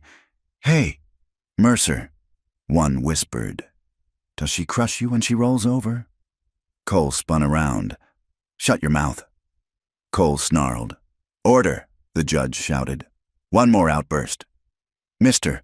Mercer, and I will have you in irons. Cole turned back, his chest heaving. He was trapped. If he fought, he proved them right. If he stayed silent, they lost. Ingrid felt tears of frustration prick her eyes. She looked at the sea of faces, hostile, amused, indifferent. Then she saw Marion Locke in the back row. The midwife caught Ingrid's eye. She mimed a motion with her hands, kneading dough, chopping wood. She mouthed one word. Work. Ingrid took a deep breath. She stopped trying to be a lawyer. She stood to her full height, ignoring the gasp from the front row. Your Honor, Ingrid said. Her voice dropped an octave, finding the resonance that came from her chest. I do not know your big words, but I know this land. She walked out from behind the table. Galt tried to step in her way, but she simply moved past him like a ship parting water. I know that the south fence has 3 posts rotted that need replacing next week. I know the creek freezes 4 inches deep in January and you must break it with an axe, not a hammer, or the handle snaps. I know the soil in the lower pasture is too alkali for wheat, but good for Timothy grass. She looked at Brand. Mr. Brand does not know this. He knows money. I know the dirt. I have paid for that claim with sweat. I have fed the stock when the wolves were scratching at the door. I have mended the roof. Is that not ownership? Is labor not the law of the West? The room went quiet. For a moment, the reality of her life, the sheer, undeniable hardness of it, cut through the legal smoke. The judge paused. He looked at Brand, then at Ingrid. He seemed unsettled by the raw dignity of her statement. This court acknowledges the value of labor, the judge said slowly. However, the legal complexities remain. I cannot issue a ruling today. I will take this matter under advisement and issue a verdict in 30 days. Until then, the status quo remains. He banged the gavel. Court is adjourned. It was not a victory. It was a stay of execution. But as Brand stood up, his face was red. He had expected to walk out with the deed. Outside, on the steps, Brand's men were celebrating as if they had won. They passed a flask of whiskey, laughing loudly. 30 days, Harlan said to Cole as they passed. A lot can happen in 30 days. Mercer, a man could have a lot of bad luck. They left town as the sun began to dip below the horizon, painting the sky in violent shades of purple and bruised black. They took the buckboard wagon, needing to haul the supplies they had purchased before the hearing. The road home was a tunnel of darkness. The moon was obscured by thick clouds. The only sound was the rhythmic clatter of the wheels and the breathing of the horses. Ingrid sat beside Cole, exhausted. The adrenaline of the courtroom had faded, leaving her hollow. "You did good back there," Cole said quietly. "They didn't listen," Ingrid said. "They just looked." "They listened," Cole corrected. "You made the judge blink. That is more than most do."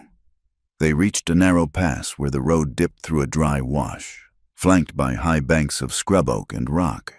It was a natural choke point. Cole stiffened. He pulled back on the reins. "Whoa," he whispered. The air felt wrong, too quiet. The crickets had stopped singing. Crack.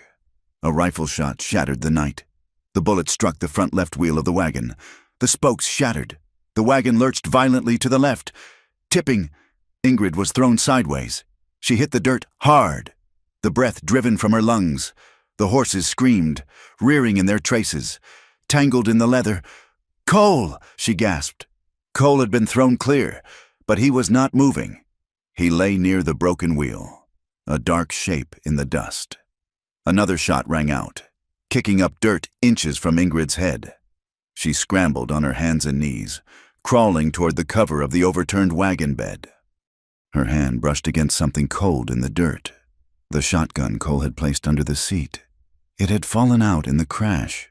She grabbed it. Two figures were moving on the ridge above them, silhouetted against the faint starlight. "Finish it!" a voice yelled. It was the voice of one of the men from the courtroom. Ingrid rolled onto her back. She braced the shotgun against her shoulder. She did not tremble. The fear that usually paralyzed her was gone, replaced by a cold, mathematical clarity. She saw the muzzle flash of the next shot from the ridge. She aimed for the flash. She pulled the trigger. The shotgun roared, a massive boom that echoed off the canyon walls. The kick was brutal, but she absorbed it. A scream of pain came from the ridge.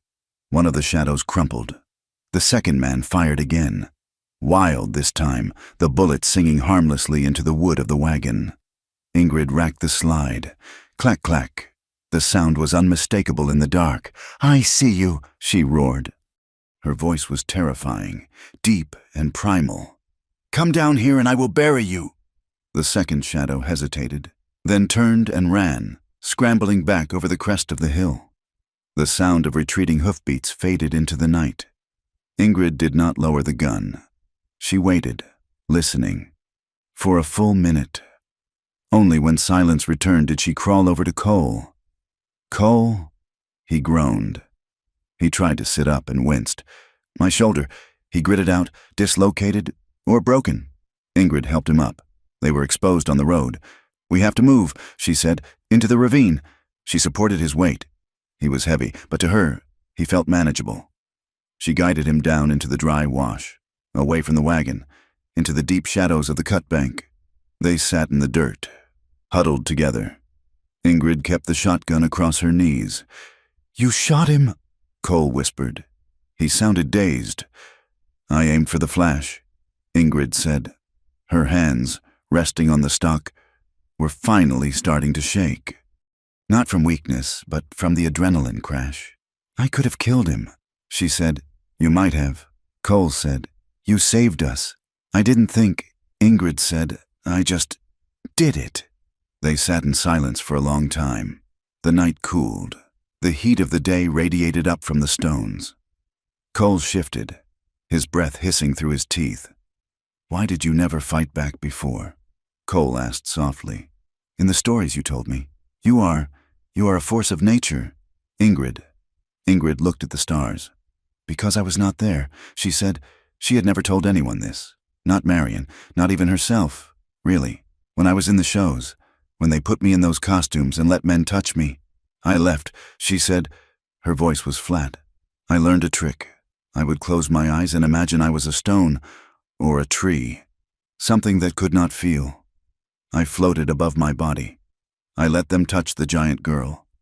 But Ingrid was not there. If I fought, I had to be in my body. And if I was in my body, I had to feel the shame, so I just left." She turned to Cole in the dark. "Tonight, I could not leave, because you were on the ground. And I could not let you die? So I had to stay. I had to be big. Cole reached out with his good hand and found hers in the dark. He squeezed it. I have a ghost too, he said. He leaned his head back against the dirt bank. The man I killed. In Kansas, it wasn't just a robbery gone wrong. It was a man named Silas Brand's cousin. Ingrid froze. I didn't know it then. Cole said, I found out later. The man who works for Brand now, the one with the scar who laughed in court.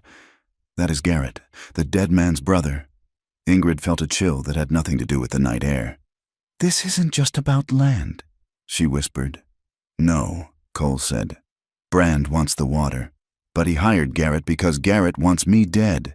And now you are in the middle of a blood feud. Ingrid looked at the shotgun in her lap.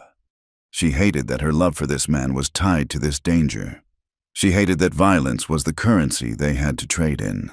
But looking at Cole, broken and bleeding in the dirt, she realized something else. He understands. She thought, he knows what it is to be defined by the worst thing that ever happened to you. We are not victims. Cole, she said firmly, not tonight. They walked back to town at dawn. It took 4 hours. Cole's shoulder was agony, his face gray with pain. Ingrid carried the shotgun and supported him every step of the way. When they reached the edge of town, Sheriff Harlan was waiting. He stood on the boardwalk in front of his office, flanked by 2 deputies. It was as if he knew they were coming. Cole Mercer, Harlan shouted. Cole straightened up, trying to hide his injury. What do you want? Harlan?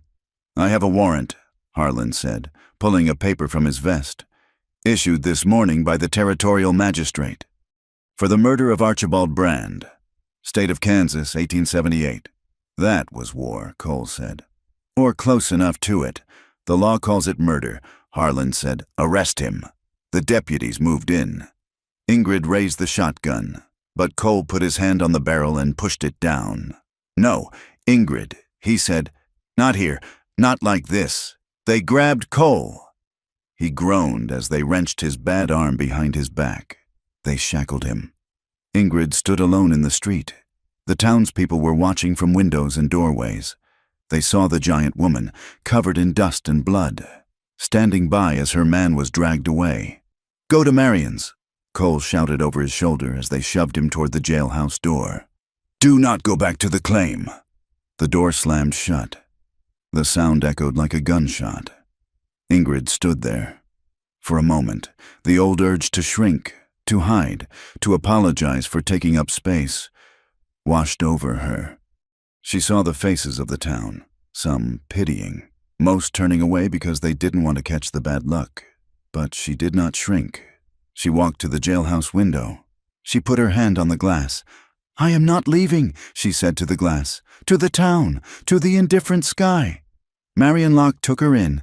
She drew a hot bath, gave Ingrid clean clothes that were too short but clean, and fed her soup. You cannot go near that jail, Marion said, pouring tea with a steady hand. Harlan will lock you up too if you give him a reason. I have to get him out, Ingrid said. You need leverage, Marion said. And right now, you have none. That evening, a note arrived. It was from Brand. Dinner. The Grand Hotel. 8 o'clock. We can discuss Mr. Mercer's future. Ingrid went. She wore her cleanest dress. She walked into the dining room of the hotel, ignoring the stairs. Brand was sitting at a corner table. Please, sit, Brand said. Let him go, Ingrid said, remaining standing. Brand sighed. He gestured to the chair. He killed my cousin, Miss Halverson. Justice must be served. You don't care about your cousin, Ingrid said. You care about the creek. Brand smiled. He appreciated directness. Perhaps. Here's the deal. You sign the quitclaim deed tonight. You agree to a quiet civil ceremony marrying me next week. In exchange, I will use my influence to have the charges against Mr. Mercer reconsidered. I will arrange for him to be exiled from the territory rather than hanged. Ingrid felt the room spin. It was the cage again. The gilded cage. She could save Cole, but only by selling herself to this man. It was the same choice she had faced a dozen times in her life. Safety at the cost of her soul. She almost said yes. The terror of seeing Cole hang was a physical pain in her chest. But then she remembered the cabin. She remembered the way Cole had stopped when she whispered hurts. She remembered the promise always. If she did this, she would be betraying everything they had built. She would be saving his life by destroying the thing he loved. Her freedom. No, Ingrid said. Bran's eyes narrowed. Excuse me? I said no, I will not marry you, and I will not sign. Then he hangs, Bran said coldly. If you hang him, Ingrid said, leaning across the table, her voice low and dangerous. I will burn your ranch to the ground. I will not need a match. I will find a way. She turned and walked out. She went back to Marion's. She was shaking, but her mind was racing. She needed a weapon. Not a gun. Brand had too many guns. She needed the truth. Marion, Ingrid said. Who washes the sheriff's laundry? Marion blinked. Sarah, the girl who works at the laundry behind the saloon. And who cleans Brand's office? Mrs. Higgins. I need to talk to them, Ingrid said. Tonight? Now. For the next 2 days, Ingrid Halvorsen became a specter. She moved through the back alleys and kitchens of the town. She used Marion's network, the invisible army of women who cleaned the floors, washed the sheets, and heard the drunken boasts of powerful men. Most were afraid to speak, but Ingrid was persistent. She offered them the gold coins from her shame pouch. I am fighting for my life, she told Sarah at the laundry. And I think he is stealing from you too. Sarah hesitated, then pulled a small ledger from under a pile of dirty sheets. I found this in Harlan's vest pocket, Sarah whispered. He forgot it. I was going to burn it, but the numbers didn't make sense. Ingrid took the book. She sat by the lamp in Marion's kitchen and deciphered the scribbles. It was a record, not of law enforcement, but of cattle. Brands altered. Water rights diverted. Payments made from Bran to Harlan for services rendered. Evictions, arrests, intimidation. It was proof. But proof in a book meant nothing if no one saw it. It was Friday night. The Golden Steer Saloon was packed. Miners, cowboys, drifters. The air was thick with smoke and the smell of stale beer. The batwing doors swung open. Ingrid Halvorsen stepped inside. She did not look at the floor. She did not hunch. She wore her borrowed dress like armor. She held a sheaf of papers in her hand, pages torn from the ledger.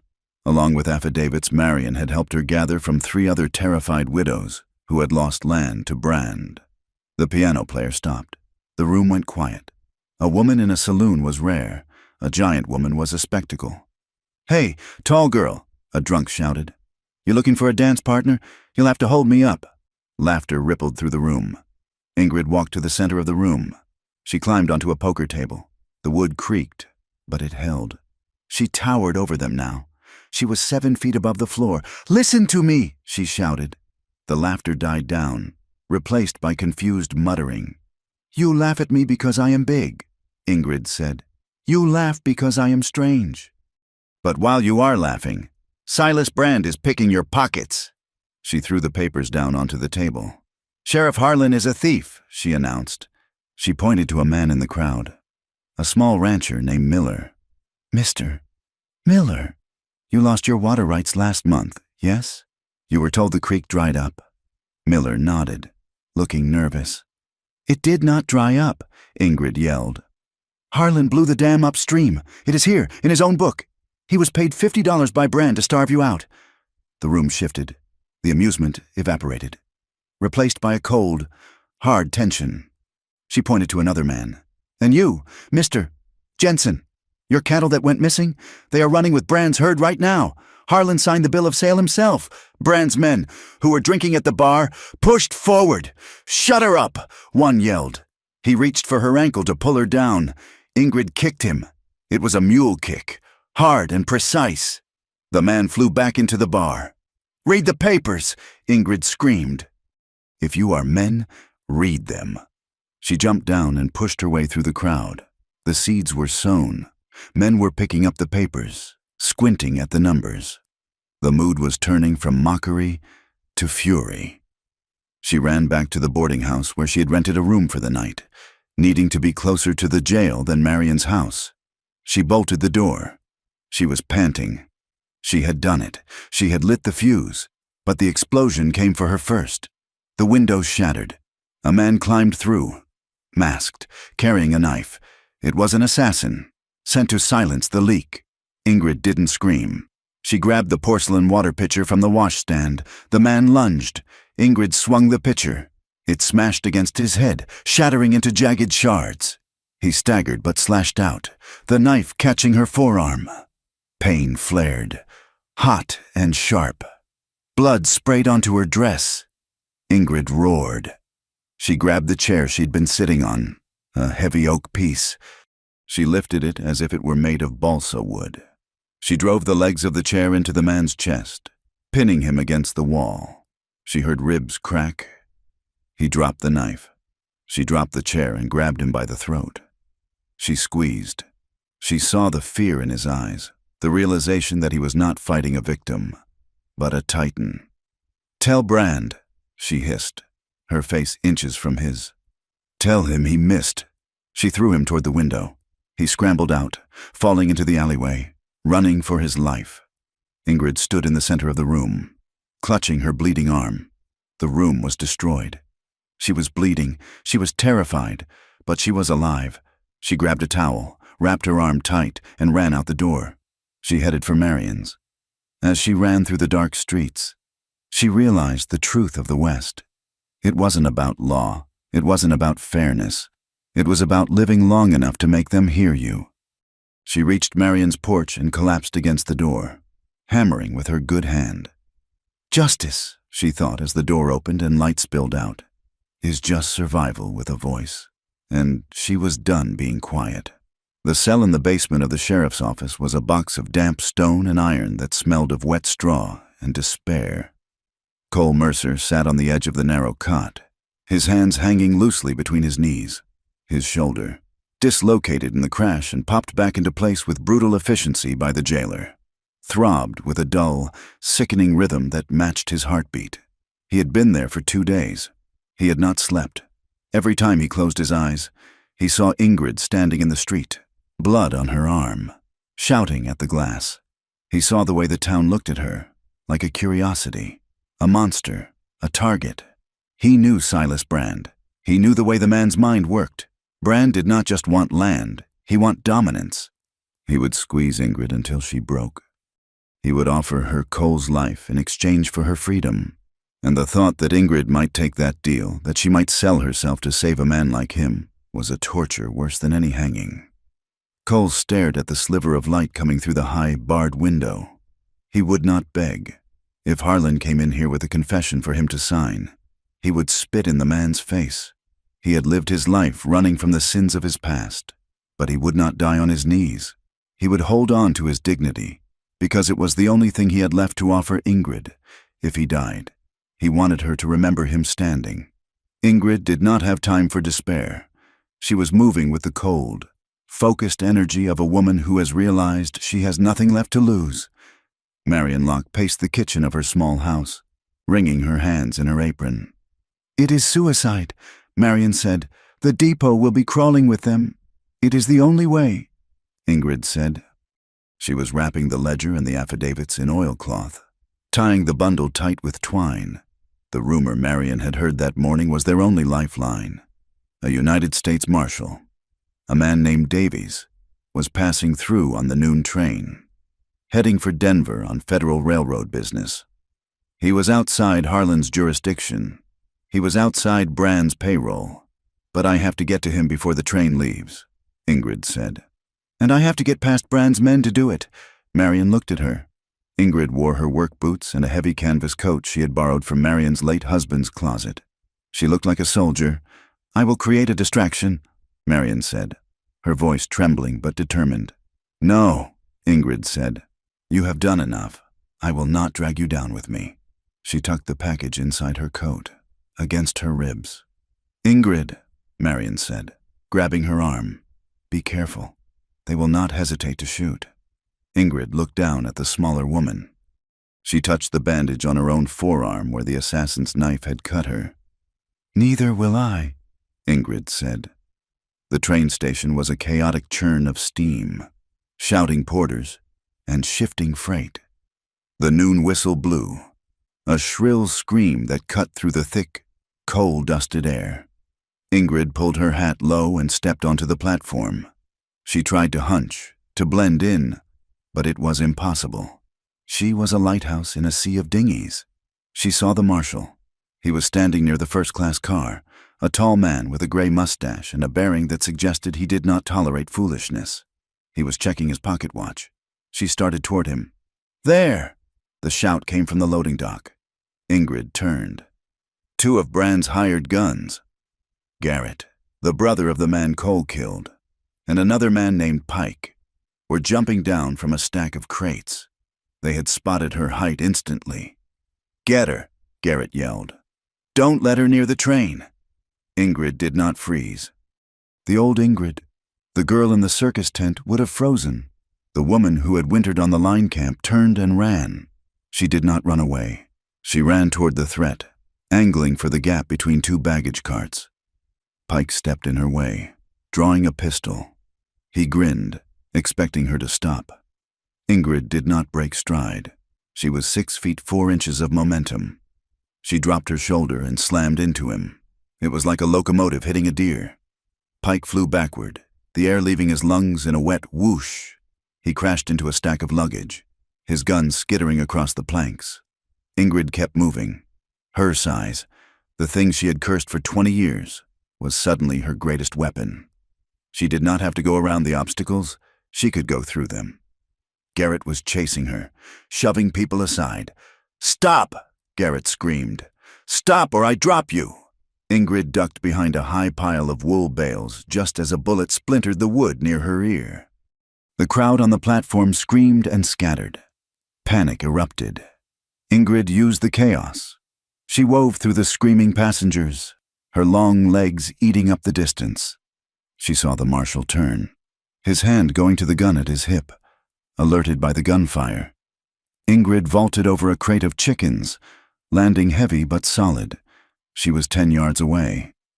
Garrett rounded the corner, leveling his revolver. Ingrid grabbed a heavy iron pry bar leaning against a support post. She didn't have time to aim. She hurled it. The iron bar spun through the air and struck Garrett in the shin. He howled, stumbling and firing his shot into the station roof. Ingrid reached the marshal. She slammed into him, breathless, wild-eyed. "Marshal Davies!" she gasped. The marshal had his gun drawn, pointed at her chest. "Back off," he barked. Ingrid reached into her coat. The marshal's finger tightened on the trigger. She pulled out the oilcloth bundle and shoved it against his chest. "Take it," she yelled. "Read it!"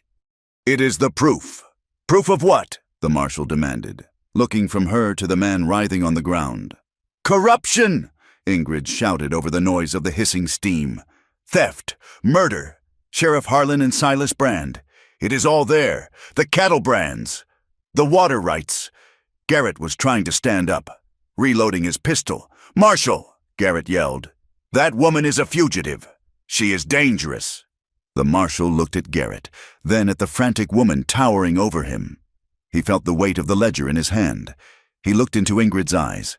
He saw terror there, yes, but he also saw a ferocious, undeniable truth. He lowered his gun. "Stand down!" the marshal bellowed at Garrett, his voice booming with authority. "I am a federal officer. Drop that weapon or I will put you down." Garrett hesitated. He looked at the star on the marshal's chest. He looked at the crowd watching. He spat on the ground, holstered his gun, and limped away into the smoke. The marshal looked at Ingrid. He opened the oilcloth. He flipped through the pages, seeing the columns of altered numbers, the signatures. "This is serious." "Miss," the marshal said, his face hardening, "if this is authentic, half the lawmen in this county are going to prison. It is real," Ingrid said, her chest heaving. The marshal looked at her. "You understand what you have done. You have started a war. They will come for you. It will turn violent." Ingrid straightened her coat. She wiped a smudge of soot from her cheek. She looked at the blood on the platform where Pike had fallen. "Mr. Marshal," she said, her voice dropping to a register of absolute calm. My life has been violent since the day I was born. People have pushed me, poked me, and hunted me. I am done being quiet. I am done hiding. Let them come." Silas Brand did not wait for the law. When word reached him that the ledger was in federal hands, he knew the legal game was over. He switched tactics instantly. If he could not own the land by paper, he would scorch it so that no one could have it. He sent riders. Ingrid saw the dust cloud from the edge of town. She knew where they were going. She did not go to the sheriff. She went to the livery stable. She saddled her horse with fast, efficient movements.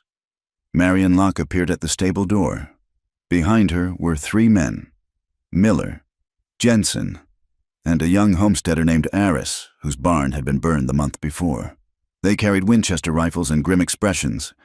"You are not going alone," Marion said. "We're tired of being picked off one by one," Miller said, checking the action on his rifle. "If they take the Rourke claim today, they take mine tomorrow." Ingrid looked at them. For months, she had been the outcast. Now, she was the captain. "Ride hard," Ingrid said. They thundered out of town, a ragtag cavalry racing against destruction. When they crested the ridge overlooking the creek, smoke was already rising. Brand's men were there. They had tied ropes to the porch of the cabin and were using horses to pull the supports down. A fire had been set in the lean-to. Ingrid felt a scream build in her throat, but she swallowed it. Grief was a luxury she could not afford. That cabin was the only home where she had ever felt safe. It was the place where Cole had warmed her gloves. It was the place where she had learned to bake bread. It was the proof that a gentle life was possible, and they were erasing it. "Spread out," Ingrid shouted to her small band. "Fire over their heads! Drive them off!" She spurred her horse down the slope. She raised the shotgun she had carried since the ambush. She fired into the air. "Get away from there!" she roared. The Brand riders, surprised by the resistance, scrambled for cover. Bullets whizzed past Ingrid, snapping like angry insects. She did not flinch. She rode straight for the fire. She jumped from her horse and grabbed a shovel leaning against the trough. She began throwing dirt onto the flames, licking up the side of the cabin logs. "Water!" she yelled. "Get the buckets!" Miller and Jensen dismounted and opened fire on the riders, providing cover. Marion ran to the creek. Ingrid fought the fire. The heat seared her face. Her eyes watered. She shoveled with a mechanical fury, her muscles straining. She watched the flames catch the roof. She saw the shingles curl and blacken. It was no use. The wood was too old, too dry. The fire climbed faster than she could fight it. The roof groaned. Sparks showered down. Ingrid stood back, her chest heaving, her face streaked with soot and tears. She watched the cabin, her sanctuary, turn into a skeleton of orange fire against the blue sky. She felt a hollowness open inside her. They had taken it. They had taken the wood and the stone. But as she looked around at her neighbors firing back at the tree line, defending the patch of scorched earth she stood on, she realized something. They could burn the house, but they could not burn the claim. And they could not burn her. The grief turned sharp. It crystallized into a cold, diamond-hard rage. She turned to the ridge. "Keep firing," she ordered. "Do not let them cross the creek." The standoff lasted an hour. Then, a bugle sounded. Not the cavalry, but close enough. Marshal Davies rode over the hill, flanked by 4 deputies and, surprisingly, Sheriff Harlan, who looked pale and was riding with his hands tied to his saddle horn. "Cease fire!" the marshal shouted. Brand's men in the trees hesitated, then lowered their guns. They saw the federal badges. They saw the sheriff in custody. The game changed. Silas Brand himself rode out from the tree line. He was dressed immaculately, as if he were attending a garden party, though his horse was lathered. "Marshal," Brand called out, his voice smooth but tight. "You are interfering in a private dispute. These squatters are trespassing." The marshal rode down to the creek, his horse splashing through the water. He pulled his horse up in front of Ingrid. He looked at the burning cabin, then at Brand. "I have read the ledger, Brand," the marshal said, "and I have heard the testimony of your sheriff here. He was quite talkative once we explained the federal penitentiary term for conspiracy. Brand's face twitched. "It is slander. It is evidence," the marshal said. "You are under arrest, Mr. Brand, for fraud, racketeering, and attempted murder." Brand looked around. He saw his men backing away. He saw the homesteaders aiming rifles at him. He saw his power evaporating like mist. He looked at Ingrid. She was standing amidst the ashes of her home, soot-covered, holding a shovel like a spear. She looked magnificent and terrifying. Brand snapped. The veneer of the gentleman cracked, revealing the vicious animal beneath. He spurred his horse forward, ignoring the marshal. He rode straight at Ingrid. "You think you win," Brand screamed. "You are nothing. You are a freak, an investment I should have made." He reached down as he galloped past, grabbing her arm. He meant to drag her, to trample her, to break her one last time. Ingrid did not pull away. She planted her feet in the mud. She locked her arm. She was 6 feet 4 inches of labor-hardened muscle. She was an anchor. Brand's horse jerked. Brand was ripped from his saddle. He hung in the air for a second, suspended by his grip on her arm, before Ingrid yanked him down. She spun him around. She did not slap him. She did not scratch. She balled her large, capable hand into a fist and drove it into his jaw. It was a punch thrown with 24 years of suppressed anger. It was for the circus tent. It was for the stairs. It was for the cabin. It was for Cole. Brand hit the ground like a sack of wet grain. He did not get up. Ingrid stood over him, rubbing her knuckles.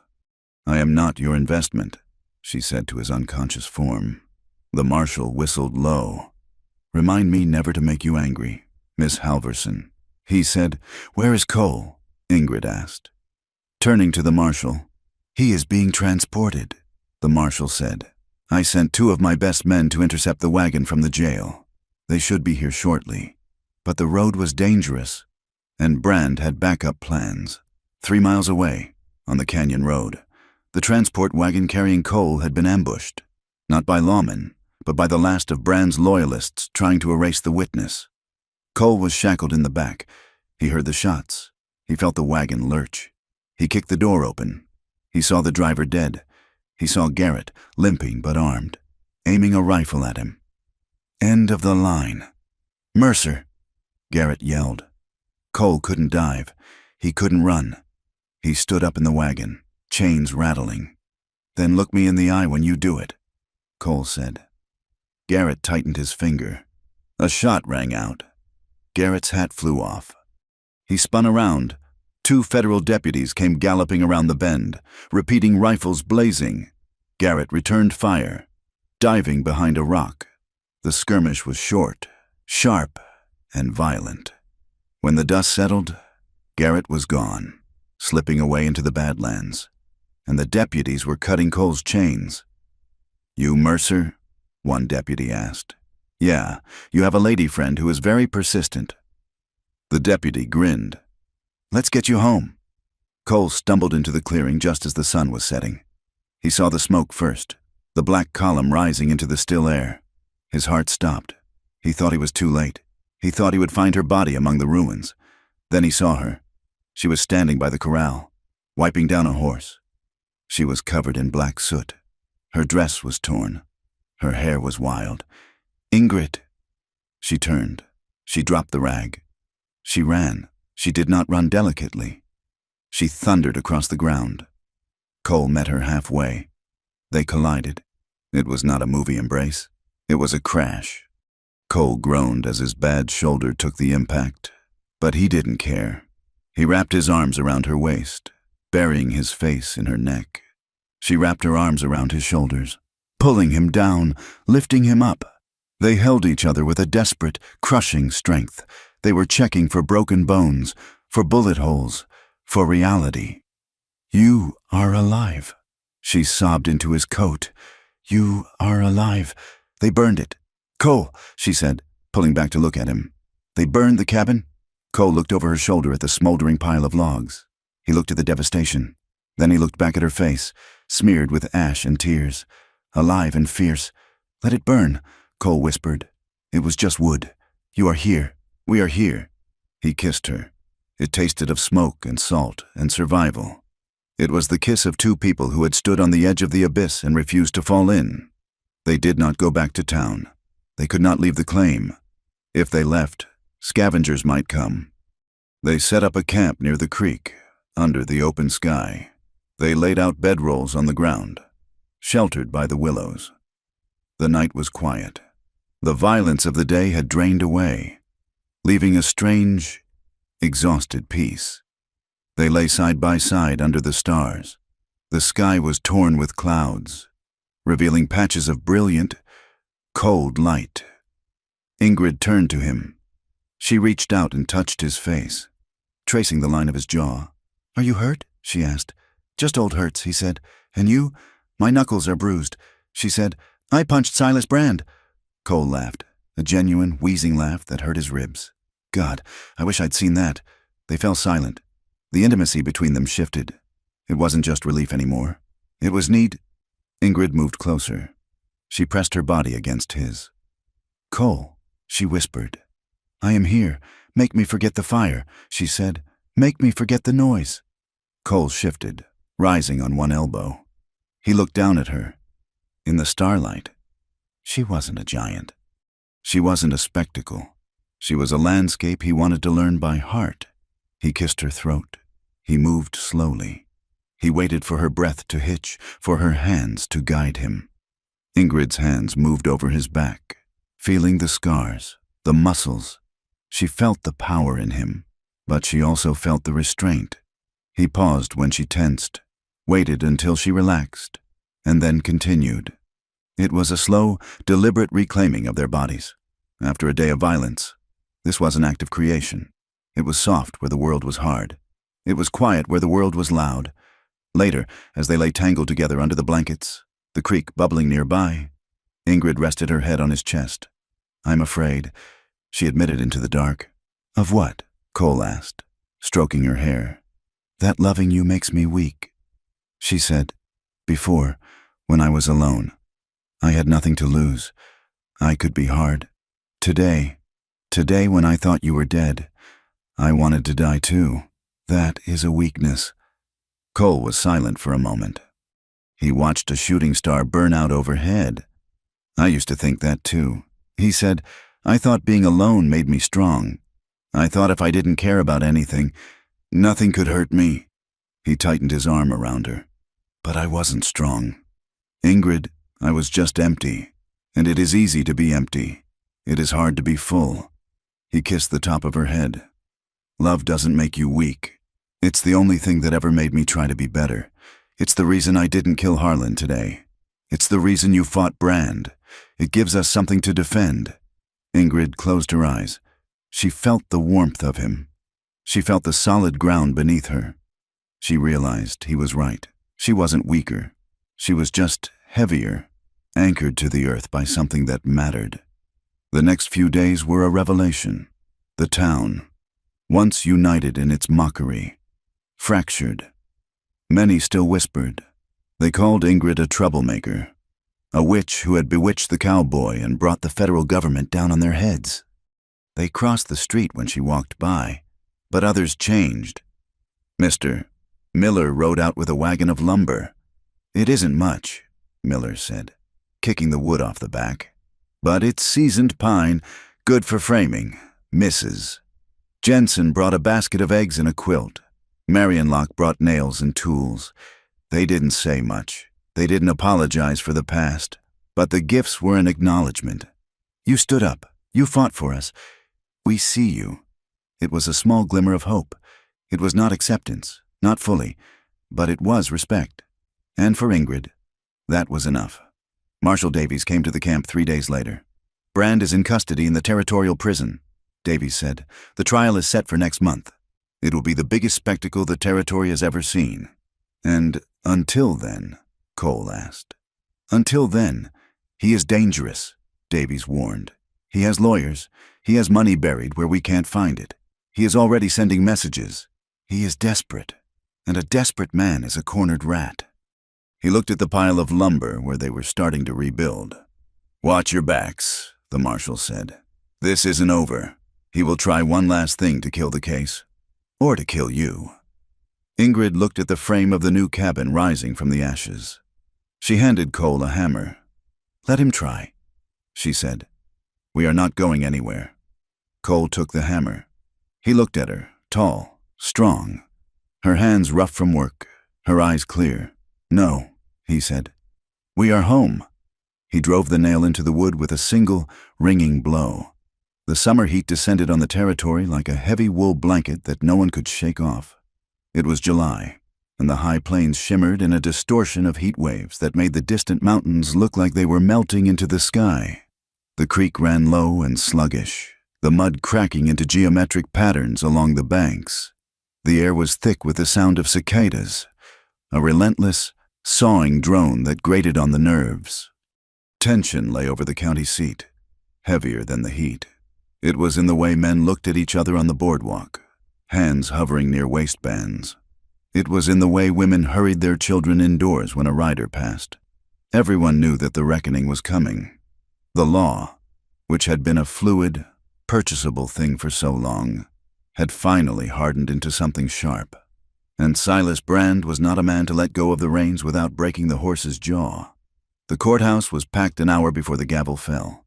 The room smelled of unwashed bodies, stale tobacco, and anxiety. On the left side of the aisle sat Brand's allies, cattlemen with silver spurs and hired guns, who looked bored and dangerous. On the right sat the homesteaders, the small-time ranchers, and the women. The women watched with a particular intensity. They sat with their hands folded in their laps, their faces stony, waiting to see if a woman could stand up in this room and speak without being destroyed. Ingrid Halvorsen sat at the defense table.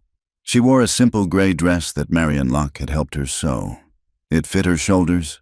She did not hunch. She sat with her spine straight, her hands resting on the table, still and composed. Cole Mercer sat beside her, his face a mask of granite, his eyes scanning the room, marking the exits, marking the threats. Judge Stone banged his gavel, and the sound was like a gunshot in the stifling room. Mr. Galt, Brand's lawyer, began with the theatrics of a revival preacher. He paced the floor, mopping sweat from his forehead with a silk handkerchief. He painted a picture of chaos. He described the burning of the cabin not as a crime by Brand, but as the inevitable result of vagrancy and disorder. He called Ingrid a disruption to the peace, a woman whose very presence incited unrest. When it was Ingrid's turn to take the stand, the silence in the room was absolute. She walked to the chair. It creaked under her weight. She sat, her knees pressing against the wooden rail. "Miss Halvorsen," Galt said, approaching her with a sneer he didn't bother to hide. "Let us be plain. You are not a wife. You are not a widow. You are a woman living in the wilderness with a man to whom you are not wed. In the eyes of this community, what does that make you?" "It makes me a survivor," Ingrid said. Her voice was low, rolling through the room like thunder in a canyon. Galt chuckled. "A survivor, or perhaps something else. You are a woman of unusual physical attributes. Is it not true that you rely on Mr. Mercer not for protection, but because no proper, decent man would take on a woman of your size without peculiar incentives?" The insinuation hung in the hot air, ugly and poisonous. He was calling her a freak and a whore in the polite language of the court. Cole half rose from his chair, his hands gripping the table edge until the wood groaned. Ingrid caught his eye. She shook her head. "Just once. Sit." Ingrid turned back to Galt. Her cheeks burned with the old shame, the heat rising from her neck to her hairline. She remembered the carnival. She remembered the laughter. But she looked at the faces in the crowd, the women watching her, and she realized that her shame was the weapon Galt was using to silence her. If she refused to pick it up, he had nothing. "Mr. Galt," Ingrid said. Her voice shook. Not from weakness, but from the force of the truth pushing its way out. "You try to make me small by mocking how big I am. You try to make me dirty by implying my life is a sin." She looked up at the judge, then out at the gallery. "I am 6 feet and 4 inches tall. I can lift a wagon wheel. I can plow a field. My body is strong. It is not a public property for you to discuss. It is not a sideshow." She paused, taking a breath that filled her powerful lungs. And my fear is not an invitation. Just because I'm a woman alone does not mean I'm available to be taken, or beaten, or cheated. My size is not consent. I am a legal person. I have a name, and I have a claim to the land I have bled for. Some of the women in the gallery nodded. One openly wiped a tear. Galt looked flustered, his rhythm broken by her dignity. Cole took the stand next. He did not wear a suit. He wore his trail clothes, clean but worn. He sat with the weary heaviness of a man who has ridden too many miles. "Mr.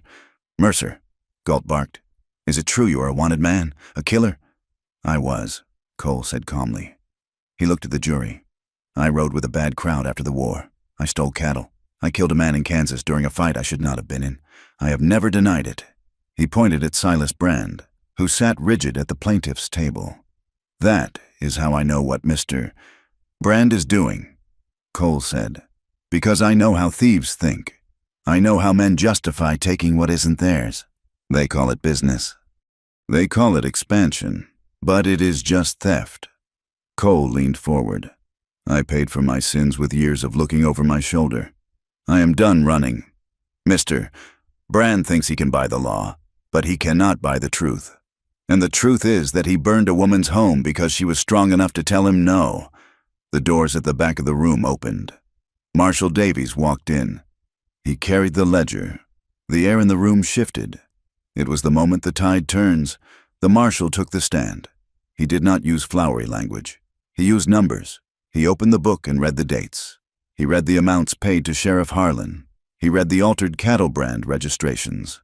Sheriff Harlan, sitting in the front row, began to sweat. He looked at Brand. Brand looked straight ahead, his face a mask of fury. Under cross-examination, Harlan crumbled. He was a bully, not a mastermind. When the marshal produced a letter Harlan had written demanding more money for removing the squatter, Harlan started shouting that he was just following orders, pointing a shaking finger at Brand. The lie unraveled. It didn't break apart slowly. It collapsed all at once, leaving the ugly machinery of corruption exposed for everyone to see. "Order!" Judge Stone shouted, banging his gavel as the room erupted into shouting. "Order in this court!" Silas Brand stood up. He did not look at the judge. He looked at his men scattered through the room. He gave a sharp nod. It happened fast. Panic is a contagion, and it swept through the courtroom in a heartbeat. Brand's men drew their coats back, revealing pistols. The marshal's deputies drew their weapons. "Clear the room," Davies shouted. Brand moved. He didn't go for a gun. He went for the side exit, a door that led to the alley where horses were waiting. "Stop him!" Cole yelled. The courtroom exploded into chaos. People screamed and shoved toward the main doors. Dust rose from the floorboards, choking the air. Ingrid was caught in the crush. A woman, Mrs. Jensen, fell in front of her. A man in a heavy coat stepped on the woman's skirt, trying to climb over her. Ingrid grabbed the man by the collar and hurled him back. She reached down and hauled Mrs. Jensen to her feet. "Move!" Ingrid commanded. "Go to the wall!" She looked for Marion. She saw the midwife pressed against the jury box. Terrified, Ingrid waded through the stream of bodies. Using her elbows, using her strength, she reached Marion and shielded her with her own body, pressing her into the corner. "Stay down!" Ingrid yelled over the noise. Outside, a gunshot cracked. Then another. Cole had vaulted the railing. He ran for the side door, chasing Brand. He burst out into the blinding sunlight of the alley. Brand was there, trying to mount a nervous horse. But between Cole and Brand stood a man, Garrett, the brother of the man Cole had killed in Kansas, the man who had hunted them for months. He had slipped back into town, a ghost waiting for his moment. Garrett stood in the dust, his gun drawn but held low. He looked gaunt, his eyes burning with a feverish hate. "Mercer," Garrett hissed. Brand kicked his horse and galloped away down the alley, heading for the open plains. Cole didn't look at Brand. He looked at Garrett. "Get out of the way." "Garrett," Cole said. "It is over. It ain't over till one of us is dead," Garrett said. "You killed my blood. It was a war," Cole said. We were all wrong. I am sorry for your brother. Truly. But I am not going to let you kill me for it. And I am not going to kill you if I don't have to." Cole holstered his gun. He held his hands out, palms open. "Walk away," Cole said. "Don't die for a man like Brand. He left you here. He ran." Garrett blinked. He looked at Brand's dust settling in the distance. He looked at Cole's empty hands. For a second, the cycle of violence seemed to pause. Then Garrett's face twisted. The hate was too deep. It was all he had. "No!" Garrett screamed. He raised his gun. Cole moved. It was instinct, honed by years of survival. He didn't want to do it. He hated that he had to do it. He drew. The two shots sounded almost as one. Bang, bang! A puff of dust erupted from Cole's jacket sleeve. Garrett jerked backward. He dropped his gun. He fell into the dirt, clutching his chest. Cole stood there, his smoking gun in his hand. He didn't feel triumph. He felt a sick, heavy weight in his stomach. It was ugly. It was fast. It was final. He walked over to Garrett. The man was looking up at the sky, his eyes glazing over. "Damn it," Cole whispered. Marshal Davies and his deputies came running into the alley. They saw the body. They saw Cole. "Go!" Davies shouted, pointing to a horse tied to the hitching rail. "Brand is heading for the canyon road. Go!" Cole mounted the horse. He winced. Garrett's bullet had grazed his arm. But he turned the horse and spurred it into a gallop. The chase did not last long. Brand was a businessman, not a rider. He pushed his horse too hard in the heat. 2 miles out of town, the horse stumbled and threw him. When Cole arrived, Brand was limping across the scrub, holding a Derringer pistol. Cole rode him down. He didn't shoot. He rode past and kicked the pistol from Brand's hand. Brand fell in the sagebrush. He looked up, expecting death. He saw Cole Mercer looking down at him with cold contempt. "Get up," Cole said. Brand scrambled back. "You can't kill me. I'm a wealthy man. I'm not going to kill you." Cole said, "That would be too easy." He leaned down and grabbed Brand by the collar. He dragged him back toward the road where the marshal's posse was approaching. "You are going to prison. Silas, you are going to wear chains. You are going to break rocks. And every day, you are going to remember that you lost everything to a cowboy and a mail-order bride." The arrest of Silas Brand broke the spell that had held the county in fear for a decade. When the marshal marched him down the main street in irons, the town watched in silence. They saw the man who had owned the judges and the water rights reduced to a dusty, disheveled prisoner. They saw Sheriff Harlan being stripped of his badge, weeping like a child. It was a shock. It showed them how small tyrants really are when the fear is taken away. Ingrid stood on the steps of the courthouse. Her dress was torn, her hair coming loose. She watched the procession. Marshal Davies stopped in front of her. "The claim is yours."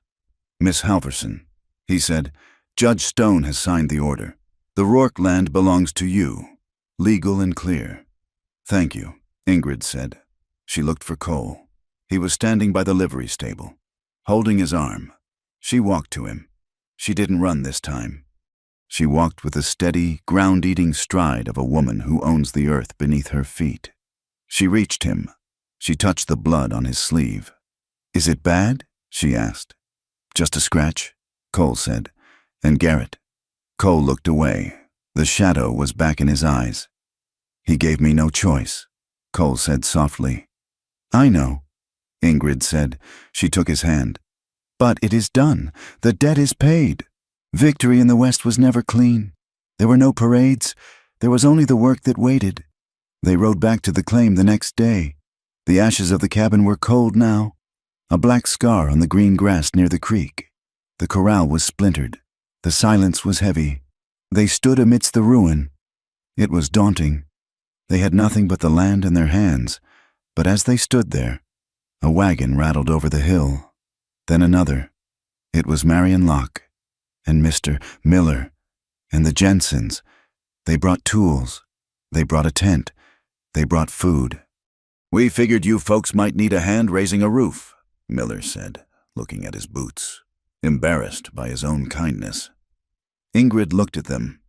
She felt a lump in her throat that was harder to swallow than any insult. "Thank you," she whispered. They worked. The summer heat did not break, but the work made it bearable. They cleared the char. They cut new logs. They built a temporary shelter. The scars remained. Ingrid still woke up at night listening for hoofbeats. Cole still sat with his back to the wall, checking his gun. The town still murmured. Prejudice did not vanish just because the law had spoken. There were still people who crossed the street to avoid the giantess and her gunmen. But the landscape felt different. It was harsh. Yes, it was indifferent. But it was no longer an enemy. It was just a place. And it was their place. August brought a cooling wind from the north. The frame of the new cabin was up, larger this time, with higher doorways. One evening, as the sun was setting in a blaze of orange and violet, Ingrid and Cole walked down to the creek. The water was clear again, bubbling over the stones. Ingrid stopped. She turned to Cole. Cole stopped and looked at her. He looked tired, but his eyes were clear. "We have a roof," Ingrid said. "We have the papers." "Yes," Cole said. "But we do not have a name for what we are," Ingrid said. Cole watched her. "What do you want us to be?" "Ingrid." Ingrid took a breath. She reached out and took his hands. His palms were rough, calloused, familiar. "I do not need a husband to protect me," she said. "I proved that, and I do not need a man to give me a name. I have my own." She looked him in the eye. "But I want a witness. Cole, I want someone to see me. And I want to see you. I want to wake up every morning and know that you are there, not because you have to be, but because you chose to be." She squeezed his hands. "Marry me, Cole. Not for the law, not for the town, for us." Cole stared at her. His eyes filled with tears. He didn't try to hide them. He didn't wipe them away. He let them fall, cutting tracks through the dust on his face. He had spent his life believing he was unworthy of a home. He believed he was a man made for leaving. And here was this woman, this magnificent, towering, terrifying woman, planting him in the earth like a tree. "I have nothing to give you," Cole whispered. "Just a saddle and a bad past. You gave me my pride," Ingrid said. "That is enough." "Then yes," Cole said. His voice cracked. "Yes, I choose you." They were married a week later by the circuit preacher. Standing in the frame of their unfinished house, Marion stood as witness. It was simple. It was quiet. That night, in the tent they were using until the roof was finished, the intimacy was different. It was not frantic. It was not a refuge from fear. It was a language. Ingrid lay back on the quilts, looking up at Cole. She did not dim the lantern. She wanted him to see her. All of her. The length of her limbs, the width of her hips, the scars on her arm, the size of her hands. She learned that she could ask, "Touch me here," she whispered. And Cole learned that tenderness did not make him weak. He touched her with a reverence that was almost holy. He learned to listen to the small changes in her breath. He learned that when she stiffened, it wasn't rejection, it was an old ghost passing through, and if he paused, if he waited, the ghost would leave and she would return. They healed each other, not by fixing the broken parts, but by loving the cracks. September came. The aspens in the high country turned to gold, shivering in the wind. News came from the capital. Silas Brand had been convicted. He was sentenced to 20 years in the federal penitentiary. The power of the cattle barons was waning, chipped away by fences and laws and people who refused to move. But the West was still the West. It was unforgiving. Winters would still be brutal. Wolves would still come. There would be droughts and blizzards and hard years. Ingrid and Cole stood on the porch of their finished cabin. The smell of pine resin and wood smoke was in the air. Ingrid watched the sun dip below the horizon. The shadow of the mountains stretched out to touch them. She felt Cole's hand slide into hers. He didn't grip her hard. He just held on. She looked at their hands, his, scarred and brown, hers, large and capable. They were small against the vastness of the plains. They were insignificant against the timeline of the rocks. But they were there. "Ready for winter?" Cole asked softly. Ingrid looked at the stack of firewood. She looked at the smoke curling from their chimney. She looked at the man beside her. "Let it come," she said. She squeezed his hand. "We are ready." They stood there as the light failed, two silhouettes against the darkening sky, choosing each other, again and again, in the face of the encroaching night. Thank you for listening to First Kiss Hurts. It has been a journey through the dust, the fear, and the hard-won redemption of Ingrid and Cole. I hope their story of finding dignity and love in a harsh world resonated with you. I would love to know where you are listening from today. Are you in the city, the country, or somewhere across the ocean? Please leave a comment below and tell me your location. If you enjoyed this story, please subscribe to From Wild West for more tales of the frontier, where love is as tough as the land itself. And finally, I invite you to share your thoughts in English. What did you think of Ingrid's choice? Did the ending feel earned to you? I read every comment and cherish your insights. Until the next time, keep your fires lit and your powder dry.